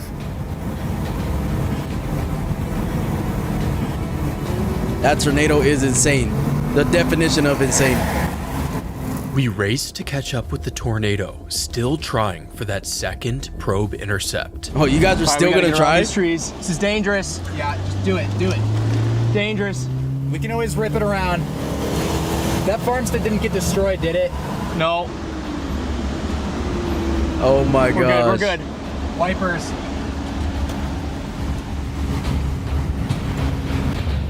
I'm zooming back in on it. Oh my god, that house just narrowly dodged destruction. Oh, bro, that house is done. Alright, you can kill the wipers. If it goes near it, it's done. And it kind of looks behind it. Oh, Lord. Oh, Lord. Bro, just imagine being in this house, bro, and you just look out the fucking window and see this shit. Like, imagine you literally taking a shower, dog, and you hear, oh, it's really windy outside. Oh, it's really windy. No, my house roof is gone.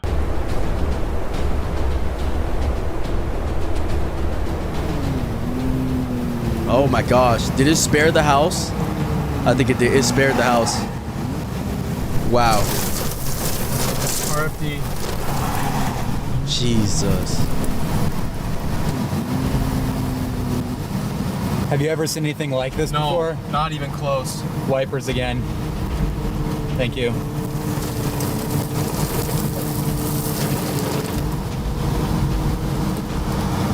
I see why people love tornadoes now, bro. There's no road. I'm slowly getting obsessed. Goodness. It's rain coming. I'm getting the most incredible tornado footage I've ever gotten. Like, it's not even close. Up to this point, this is insane I would only footage. describe this tornado as beautiful. However, the dark side of tornadoes was about to be on full display as the powerful twister was now approaching a farmstead where a family is sheltering. Yep, that's the bad part of it, bro. You know what I'm saying? You wish that tornado can just come down just to view it just on land, just on grass and stuff, but unfortunately, most of the time it ends up going into, you know, habitual places, you know? People's livelihoods can be completely ripped apart by these things, bro. Like, nature is beautiful yet grueling. What's just insane? Here, I'm gonna zoom in a little bit.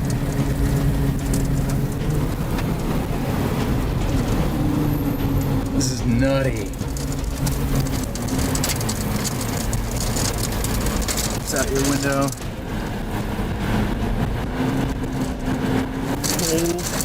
Oh my It's god. in those trees right now. It's hitting something bad. Oh my god. It's hitting a house. Not good. That is not good. Bro. Oh no. Oh no. Oh my gosh. Yes, that's a house. That is a house, bro. Please. Please. No. God damn it. No. I really hope those people evacuated, bro. I really do. But even then, it's like, yeah, you evacuated everything, but that's still devastating no matter what. Like, just knowing, oh damn, like my house is gone. Like, everything that's there is gone, because you can't just fucking take everything in an emergency evacuation. You try to take your important things, but there's just so much stuff to a house, especially if you've been living there for years. No.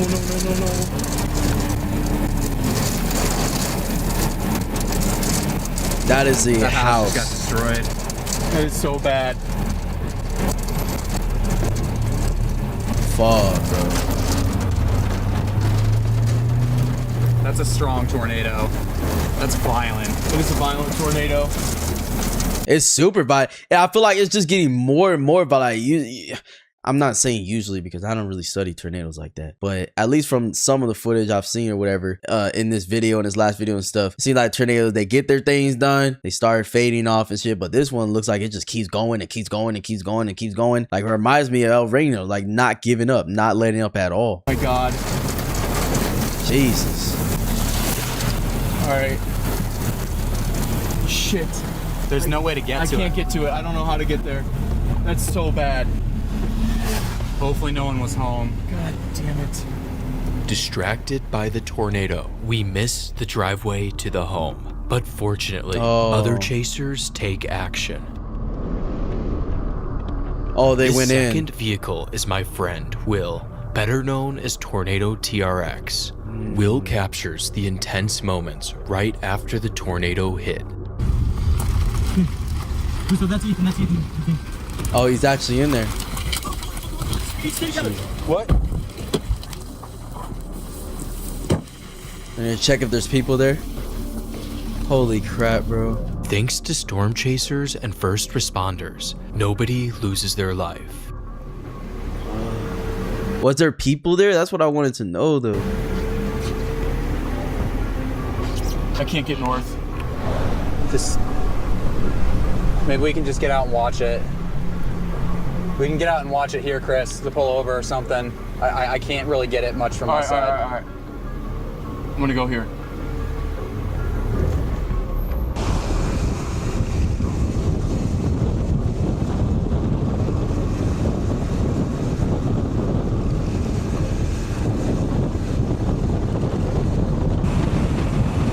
it does look like people are trying to get to that house. They're gonna have to walk out in that field. We keep up with the tornado, but now the real danger are the drivers on the road. Bro.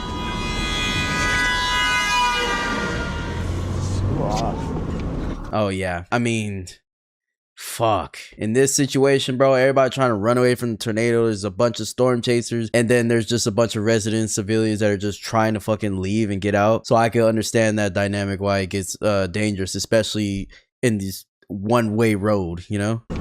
The truck driver Two appears lanes to intentionally target someone recording on the side of the road. Nah. This dude driving the truck is truly a sick. It's always these bitch ass niggas in trucks, bro. That be like driving the worst, had the worst attitudes, the worst driving skills known to mankind, and just the like they're just always road raging and shit, bro. I'm telling you, it's something with these motherfucking trucks, man. Individual, and that was probably a crime. Probably that is. I'm shooting it. Attempted manslaughter. Oh my God. This is better than Ashby. I know.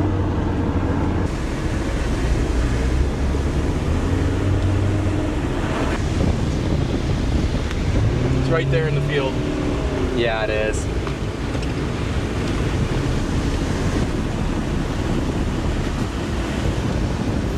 Oh, this tornado is not letting up. I'm closing my window. I'm not going. It's just too dangerous. We need to be ready to turn or reverse. We're finally able to get in front of the tornado and are positioned for one last attempt at an intercept with the probe. I assess the situation, and my gut is telling me that it's too dangerous. I don't think I can deploy. This is too much, man. It's also, I think, too dark. Yeah. Holy cow, dude. Hey, what a tornado. If you feel you got a gut feeling that shit, follow it, bro. Yeah, follow your gut feelings, Chad, because you just never know. Most of the times you make wrong decisions and do stupid things because you don't trust your gut feeling. All right, well, literally grass flew into my mouth. Oh. Bro, turning vegetarian. The tornado was quickly losing size and strength. It was clear this tornado was almost finished. Also, rain and debris was flying into my eyes. Oh my God. That's the worst, when you get shit stuck in your eye, bro, and you feel like you cannot get it out. Oh my gosh, I hate that. There it goes. Thank you for the show, Mr. Tornado. Oh, that was one of the best shows ever. After this intercept, we felt a mix of emotions. On one hand, we had captured the best footage of our lives. But on the other hand, we had seen a farmstead get directly hit by a violent tornado. I don't have any words for what just happened.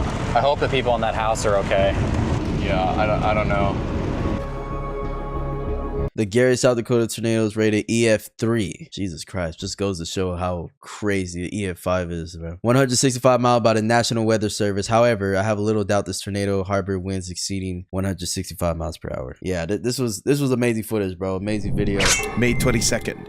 2011. This is a very dangerous situation. If you are in Joplin, please take cover. Oh no, all right, it's behind us. Jesus Christ. Good God. It's a massive tornado.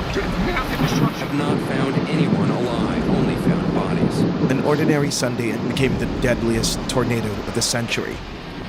Deadliest tornado of the century? Jesus Christ. I mean, with this title, I was already about to say, I mean, it says the worst tornado ever recovered. Now with the El Reno, that was just like the biggest that was recorded in terms of size and everything, probably speeds and stuff. But this one's saying the worst tornado. So I'm assuming that means the damage was way worse than something of the likes of El Reno. So an ordinary Sunday, it became the deadliest tornado of the century. Jesus Christ. That was only the beginning.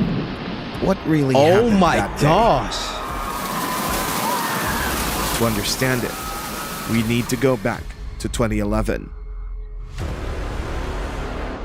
That year is etched onto memory as one of the deadliest, most active tornado seasons on record.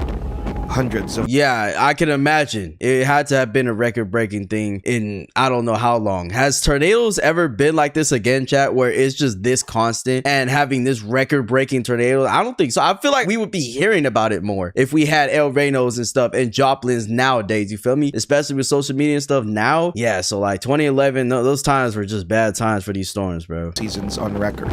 Holy crap. Hundreds of lives lost. Thousands forever marked. Meteorologists observed troubling signs, aggressive atmospheric fronts, and unusual instability. On April 27th, the atmosphere burst open, unleashing over 200 twisters from the void. What happened is it was a perfect recipe for a weather alert nightmare. They tore through the southern and eastern U.S., from Texas to Pennsylvania. First responders who were here were so busy pulling the living from all of this debris, they were forced to ignore the dead. That's how bad this is. Wow. You can hear the sound of smoke detectors in the distance, but no one's here. There's the smell of death. Homes are pulverized.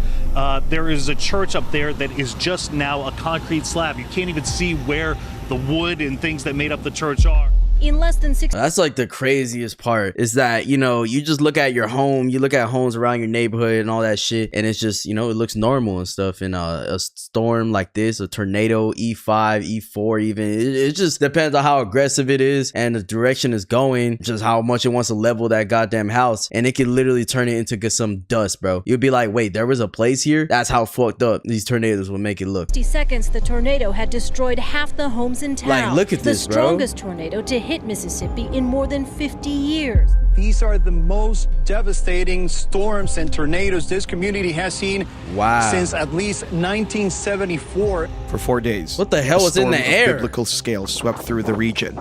Nearly 360 tornadoes carved a path of destruction.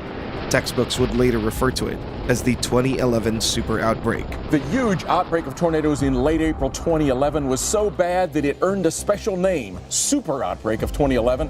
Only once before, April 1974, did an outbreak get named a super outbreak. Locals barely had time to catch their breath before the dust settled. Tragedy struck again. On May 22, 2011, Joplin faced the costliest tornado in modern U.S. history. How did it happen? It started like a postcard spring morning. In northeast Joplin, families gathered to celebrate graduation, laughter in the air, hugs all around, talk of futures just beginning.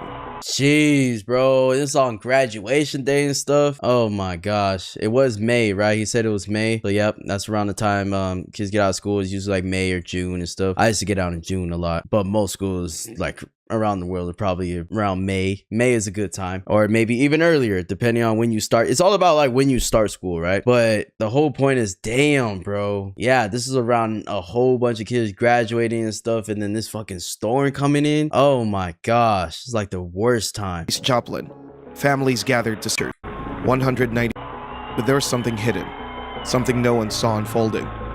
190 miles to the west, the sky was starting to stir. Fuck. Meteorologists were on high alert, watching every signal. 1:30 p.m.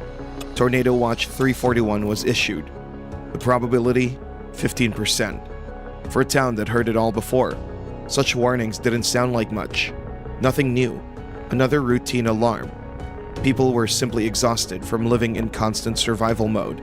That's the thing. I would probably look at tornadoes kind of like how I look at the rain when it comes to, you know, looking at your weather app and stuff like that. You just never know, bro. Like that shit could say like 5%, you know, you think it's not gonna rain, or like 10% or something, and then all of a sudden it's a full fucking thunderstorm outside, bro. Like that's how it could be, because nature, as predictable as, you know, it is, I guess most of the times, it's really unpredictable. You know, especially when it wants to stir up some goddamn storm of the likes of these. Like, you really just don't know what's coming until it's there. Exhausted from living in constant survival mode. Unfortunately, familiarity dulls our instincts. Waiting could be a risky habit. 4 p.m. A thunderstorm appeared on radar. It rapidly intensified into a supercell. Then it merged with another, forming a spiraling vortex thousands of feet tall. Air begins to spin like a drill. A mesocyclone locked onto Joplin like a target. 5:09 p.m. The National Weather Service issued a tornado warning for Jasper and Newton.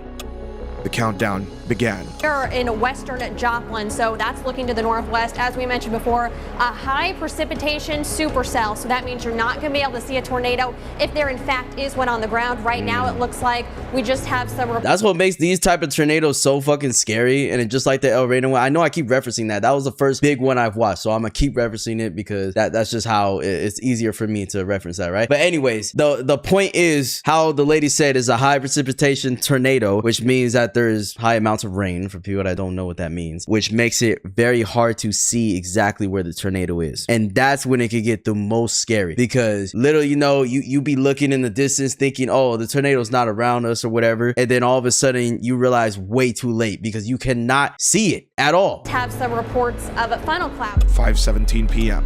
The warning was updated. 28 sirens wailed across the city. That was the reason, you know, a lot of storm chasers died in that tornado and stuff, because they literally got snuck up on pretty much. The warning was updated.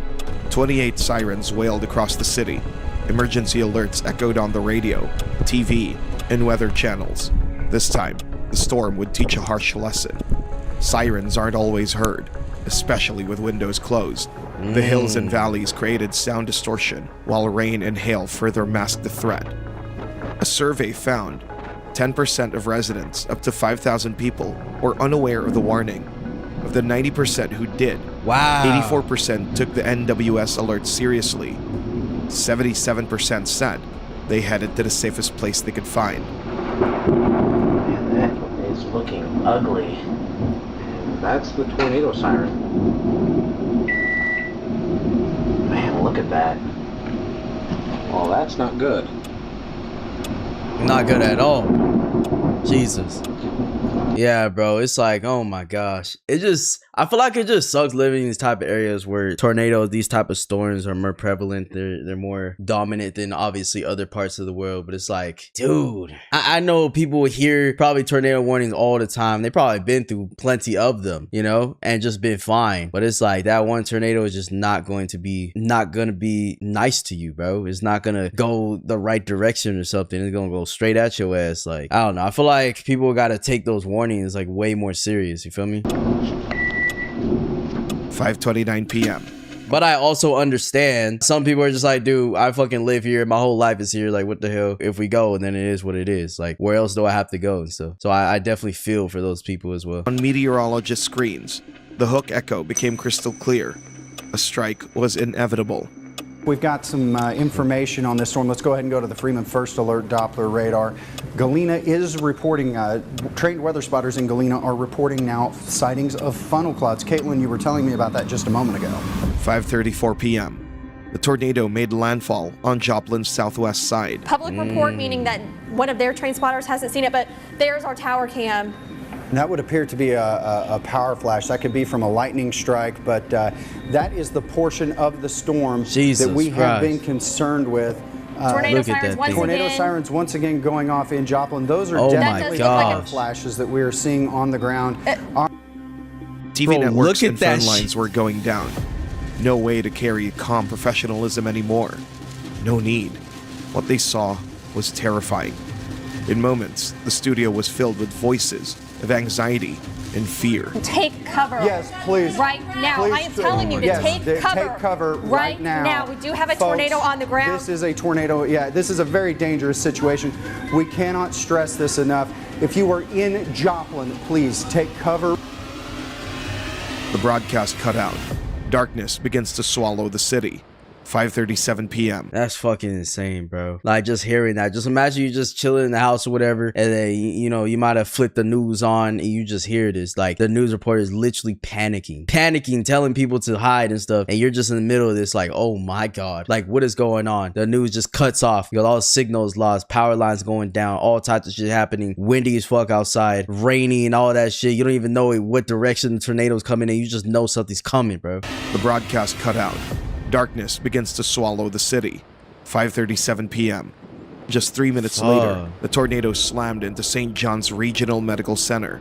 Inside, over 180 patients and medical staff. Oh, no. They received the warning. Staff followed the protocol, but time was not on their side. Hospital that's right here cannot take any patients.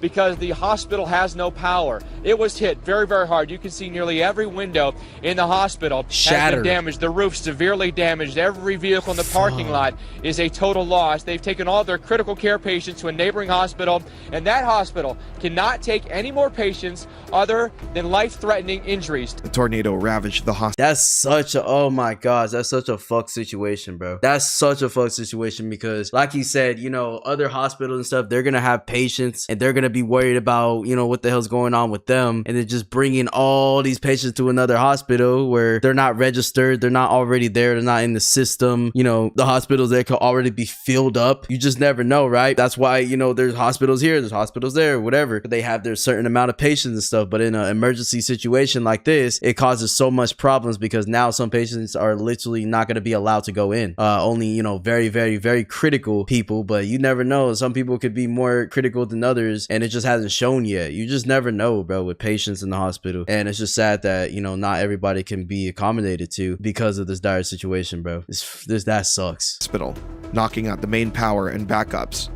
5 patients and 1. I feel like it's like the top 2 worst places a storm could really affect, other than people's homes, of course. But I'm talking about like hospitals, big hospitals and schools, bro. They're like the 2 like worst places you just don't want. Visitor died on the spot.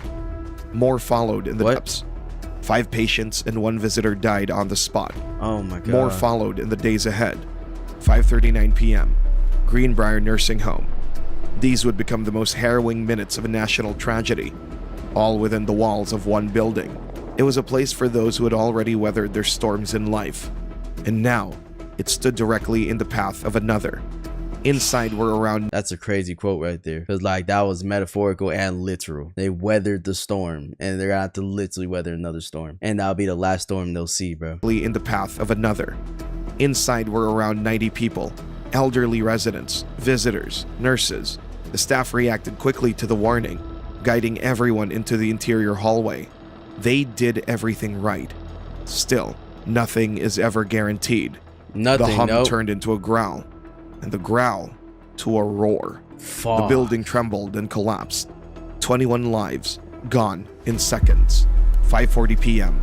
The tornado reaches. Yeah, that's the thing. Like, you know, you could pick a place to go and hide, and, you know, you have the protocol that you follow and shit, but at the end of the day, you're at the mercy of this motherfucking tornado, bro. Like, if it's gonna rip everything apart, including you, it's gonna rip everything apart. There's not much you can do about it, especially if it gets super violent, like I'm assuming this tornado is, bro, because it's just like worst case scenario right now, just going straight into the city with all these hospitals and shit. Oh my gosh, this sucks. Joplin's downtown core. Homes are wiped off the map. A security camera captured the street disappearing frame by frame. Jesus. However, the storm was only gathering force. Charging toward Joplin High School, several wings of the school vanished. No. Surveillance footage caught the moment wind tore through the hallways. Windows exploded, walls caved, and ceilings crashed down. Had graduation not been relocated to a university campus miles away, it might have been the funeral of 400 more lives. Oh my gosh, just think about that. Oh Lord. Yo, thank God I was relocated, because imagine, because a lot of high schools and stuff, they be having it there, you know, they be having it there at the school, depending if it's like big enough to accommodate people and all that. But yeah, I feel like it's pretty common for the graduation spot to be a different place in the school. It's usually like kind of close around, so it's not like a super far travel for parents and all that. But still, you know, like if it was here, holy shit, just imagine, bro. Graduations take a long time, a few hours. Like, I don't know, the typical graduation is probably what, 4 or 5 hours or something like that, I'm assuming, maybe even longer. I mean, just depending on how long you're sitting around and waiting for your name to be called, and then just the whole ceremony, the speeches, all that shit can take so long. So yeah, the time wouldn't have been on their side to evacuate and shit, because this tornado was moving fast as shit. Days later, pieces of the school were found over 60 miles from the city. I just found this happy graduation, I don't know if it's a necklace or what it is. Oh my gosh. This tornado happened at the same time that the graduation ceremonies were going on here in Joplin. The graduation ceremonies, thankfully, were not happening at the high school itself, because the high school was demolished. So just one situation after another. There's a story kind of every 5 feet you walk around here. The nearby Franklin Technology Center, the region's vocational training hub, was also struck. Everyone inside during the impact survived by some miracle. Wow. 5:42 p.m. Nature's blind fury struck the Harmony Heights Baptist Church. Inside, over 50 congregants had taken shelter. The church's pastor was sightless. But tornadoes recognize no sanctity. They don't stop for reverence or human fragility. They don't. 3 lives were lost. Their bodies were found beneath the crumbled roof. One of them was the pastor's mother. The best mother a man could ever have.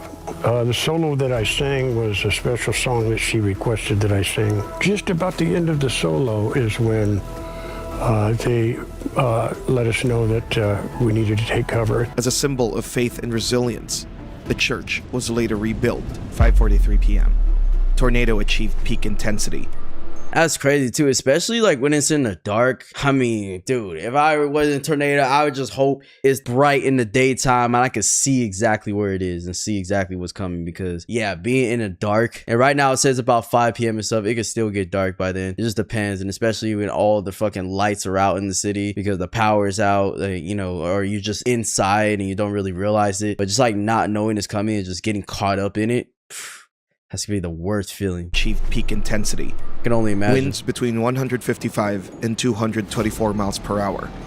EF5, what? The highest on the enhanced Fujita scale. For comparison, a Formula 1 car hits that speed at full throttle.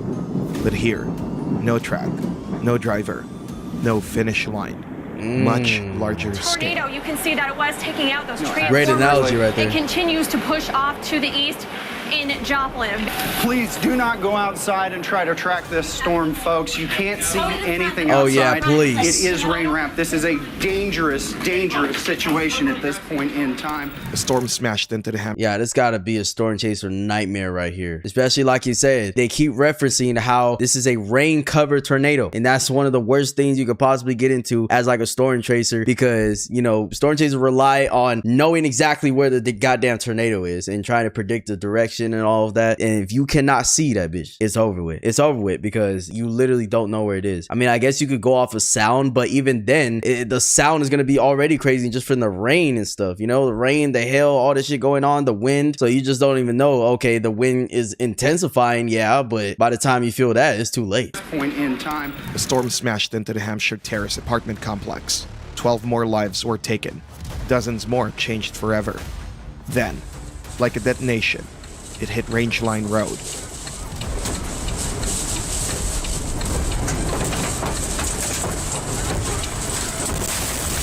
Jeez. In mere seconds, AT&T, Walmart, Pizza Hut, and Home Depot were obliterated. There was almost no way to survive in that area. Cars were wrapped around trees. Others were hurled into nearby businesses over 200 meters from the parking lot. Metal twisted like foil. In one car, they later found an empty child's car seat. The driver was never identified. Oh no. At Joplin's Home Depot, the search and rescue personnel from Missouri Task Force 1 have not found anyone alive. They've only found bodies. 5:46 p.m. East Middle School, the roof being ripped into the sky. R.I.P. to everyone that died in from this inside pressure.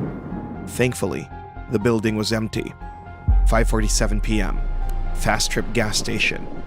Customers crammed into the walk-in freezer, practically saying their goodbyes. Isn't it also insane, like how this tornadoes, they just be causing all this fucking damage and shit, and they just on to the next one, bro. Just on to the next. They just keep going, keep going, keep going, keep going. No mercy. You know, it's just, you gotta fucking hope it ends before it gets to you. Customers crammed into the walk-in freezer, practically saying their goodbyes.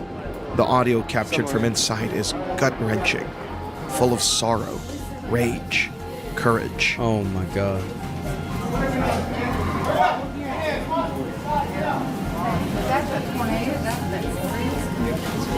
Everybody get down. Low on the ground. Stuff's breaking in the back. Yeah, I know. Can we go in the cooler?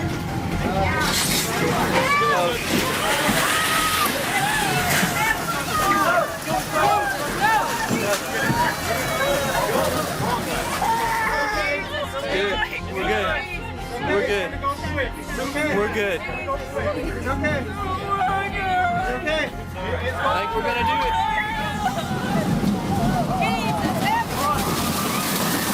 Fuck.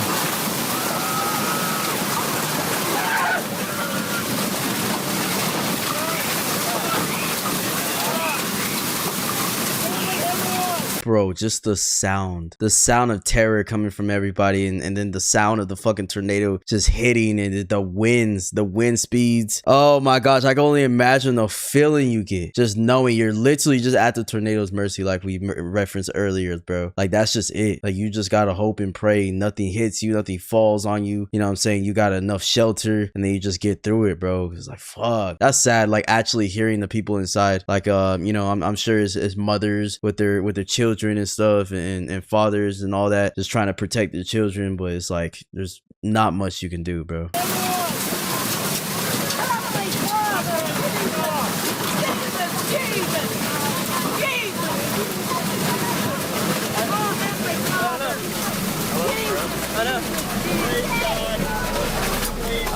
The entire building was leveled, but the people inside survived. When they crawled out, oh my the streets that had gosh. once raised them were unrecognizable. What had been alive with Thank motion God and they sound, lived. now piles of brick, shredded metal, and the smell of gas in the air. All right, here's the gas station that we were at. We parked right over there. Our car got blown away. 5:48 p.m. The tornado slashed across Interstate 44 at its last somber bounds. It flipped trucks like toys, left cars wrecked and scattered along the way. Literally, these fucking, oh my gosh. And it just these trucks, how big they are, how many tons they weigh, and it just get flipped around, like you said, like toys, bro. One eyewitness would later say, "It looked like a giant dropped its fist on the highway." There was a point when the disaster exited the city, but not completely, because under the rubble, voices cried for help. People were trapped. The death toll was still unknown. It was far too early to exhale. Hands were needed. 10 hospitals, doctors, everyone. So the entire city became a volunteer command center. Help poured in from neighboring states. Yeah, that's all you can do at this point in time, you know, with a tornado this fucking crazy and all of the injuries that are happening, the deaths that are happening and stuff. You literally just got to turn into, like, everybody's got to be some sort of doctor. Everybody's got to be a good Samaritan, because, man, there's plenty, thousands of people in help in need that are stuck and shit and that need immediate attention. And it's just like, bro, you know, if you survive that and shit, you just got to, like, you got to just participate, you know? And it's traumatic, everybody that's gone through this shit. But it's like, you know, it's like, what else can you do but just try to help a neighbor, you feel me? The north, from the south, with no orders, just human instinct. Take a look. I mean, it's everything is just completely demolished. I mean, homes are destroyed. Families' lives have been turned upside down at this point. And people are just looking for their loved ones. They're looking for family members. If you take a look here at this neighborhood, all I can say is it looks very reminiscent of what we saw last month in... Excuse me. Yeah, it's tough. No question about that. The tornado outlined a quarter of Joplin on the map. 4,000 families lost homes and years of life within them. 3,500 more homes were severely damaged. Over 1,000 people were injured. More than 500 commercial buildings were destroyed. 10 schools, 2 hospitals, dozens of churches. Total damages, over $2.8 billion. It's fucking insane. Pretty much this whole city was fucking leveled. No, like, this tornado was not forgiven to anything that it came across, bro. It literally just completely destroyed everything in its path and was vicious doing it too. $8 billion. But no number could account for the price of a life. Familiar voices forever silenced. 156 chairs sat empty at family tables, and the total wasn't even final. The storm kept killing, even after the winds died. In the following days, a new enemy emerged, mucormycosis, a rare fungal infection spread from the drifted soil to open wounds in lungs. Oh, wow. 18 cases, 5 more deaths. It took everything Joplin had, but fate did not break the city. It stood back up. Within 3 years, school bells rang again, the hospital reopened, and Mercy Park bloomed where ruins once lay. Only thunder, sleepless nights, old photos on shelves, and quiet memorials kept... That's got to be the craziest fucking thing. Like, you know, just living in a place where it got completely destroyed and seeing it get rebuilt. Like, that's got to be so emotional, bro. But also, it's just sad because, you know, everything you knew is just gone now, you know, and it's kind of like that in life in general because things always change and evolve. There's like stores that get shut down that you used to remember and stuff, but it's not the same as something getting literally torn apart in an hour, you know, in whatever time frame that this tornado took place, and just everything gone, total leveled, like everything you knew, bro. On shelves, and quiet memorials kept the pain alive, but so does the memory of quiet heroism. Christopher Lucas, Pizza Hut manager, saved 15 people by leading them into the freezer. He held the door shut from the outside with a belt as it wouldn't lock from the inside. The tornado took him. Everyone else lived. The only reason we survived is because he held the door shut with a strap. Dean Wells. Wow, straight hero, bro. Straight hero. R.I.P. Employee man. of a Home Depot, died holding the door, saving strangers, literally holding the door between life and death. He managed to lead dozens of customers into a break room, the only shelter the store had, while heading back to help more. He was buried under the rubble of the wall. Don Lanshaw shielded his wife in the bathtub. Man. The house turned into splinters. He didn't make it. She did. I felt him cover me. And then, he didn't move anymore. That was love. Stronger Straight than love. You know, he's my hero. While shielding her body, Don was hit by debris and died of a puncture wound to the back. Grace Aquino, man. Wrapped arms around her 11-year-old son as the church walls collapsed. He lived. She didn't. At her funeral, the pastor said she was a prayer made flesh. Cheryl Nelson, AT&T clerk, led a family with young children to run for shelter, stood by the door bracing it shut until the building gave way. 10 survived. She didn't. Mark Lindquist, social worker, covered 3 disabled clients with mattresses, then lay across them himself. All 3 died. Mark was thrown a block away. Coma. But Lindquist kept fighting and proved doctors wrong. He came out of the coma and started asking questions.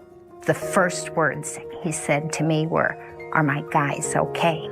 And I had trouble dealing with that at first, you know, but I realized that they're in a better place. And now instead of me watching over them, they're kind of watching down on me, and I actually feel like I have 3 angels. After coming out of the coma, his life was put on hold again. He contracted the life-threatening fungus disease. The fungus he disease. Saw an angel Jesus Christ. In a light green light.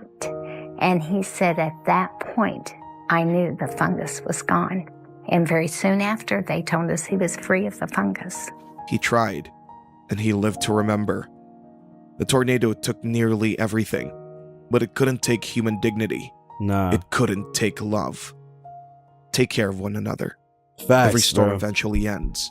Facts. But the way we hold each other, that remains. W quote right there. W way to end this video. And you know, this just shows how storms come in, it destroys things, it destroys lives and stuff, and gets rid of shit that you just grown up with, that you grown to know for your whole entire life, and it's just gone in an instant like that. And it also exposes how many heroes that we have in life, you know what I'm saying? How many people just have these brave hearts, and you know, they're just genuine heroes to be able to do certain things like that, like holding the door for people so that they can survive, and they know it's pretty low chance they will, but they're doing it because it's out of the goodness of their heart, you know what I'm saying? Like, tragedy brings out the best and worst of everybody, and you know, in these cases, these are heroes. RP everyone that died in this storm, and that died a hero and everything. It just sucks, man. It's just, you know, I like watching these because it really just makes you have a different perspective on life in general. You know, you realize that people really have things way harder than you ever will, and you realize that things like this could happen, so you live life a certain way. You have a certain amount of gratitude that you didn't have before, you know? Like, watching these videos have definitely made me way more grateful for everything that I have and I have been through and have not been through, and it just makes you realize like how beautiful life is in general and how it could be taken away in an instant. So hey, you know, like we keep watching these and stuff, and that's the main thing that you guys should definitely take from it, just like how I'm taking from it, bro. Yeah, but yeah, take care of one another. Every storm eventually ends, metaphorically, physically, all that, but the way we hold each other, that remains, you know, the legacy we leave behind, the people that we love and cherish, you know, that's the things that matter, because we only get one of these lives, man. So yeah, chat, enough of my yapping. Let me know what else you guys want me to react to, and I'll see you guys in the next one, man. Peace.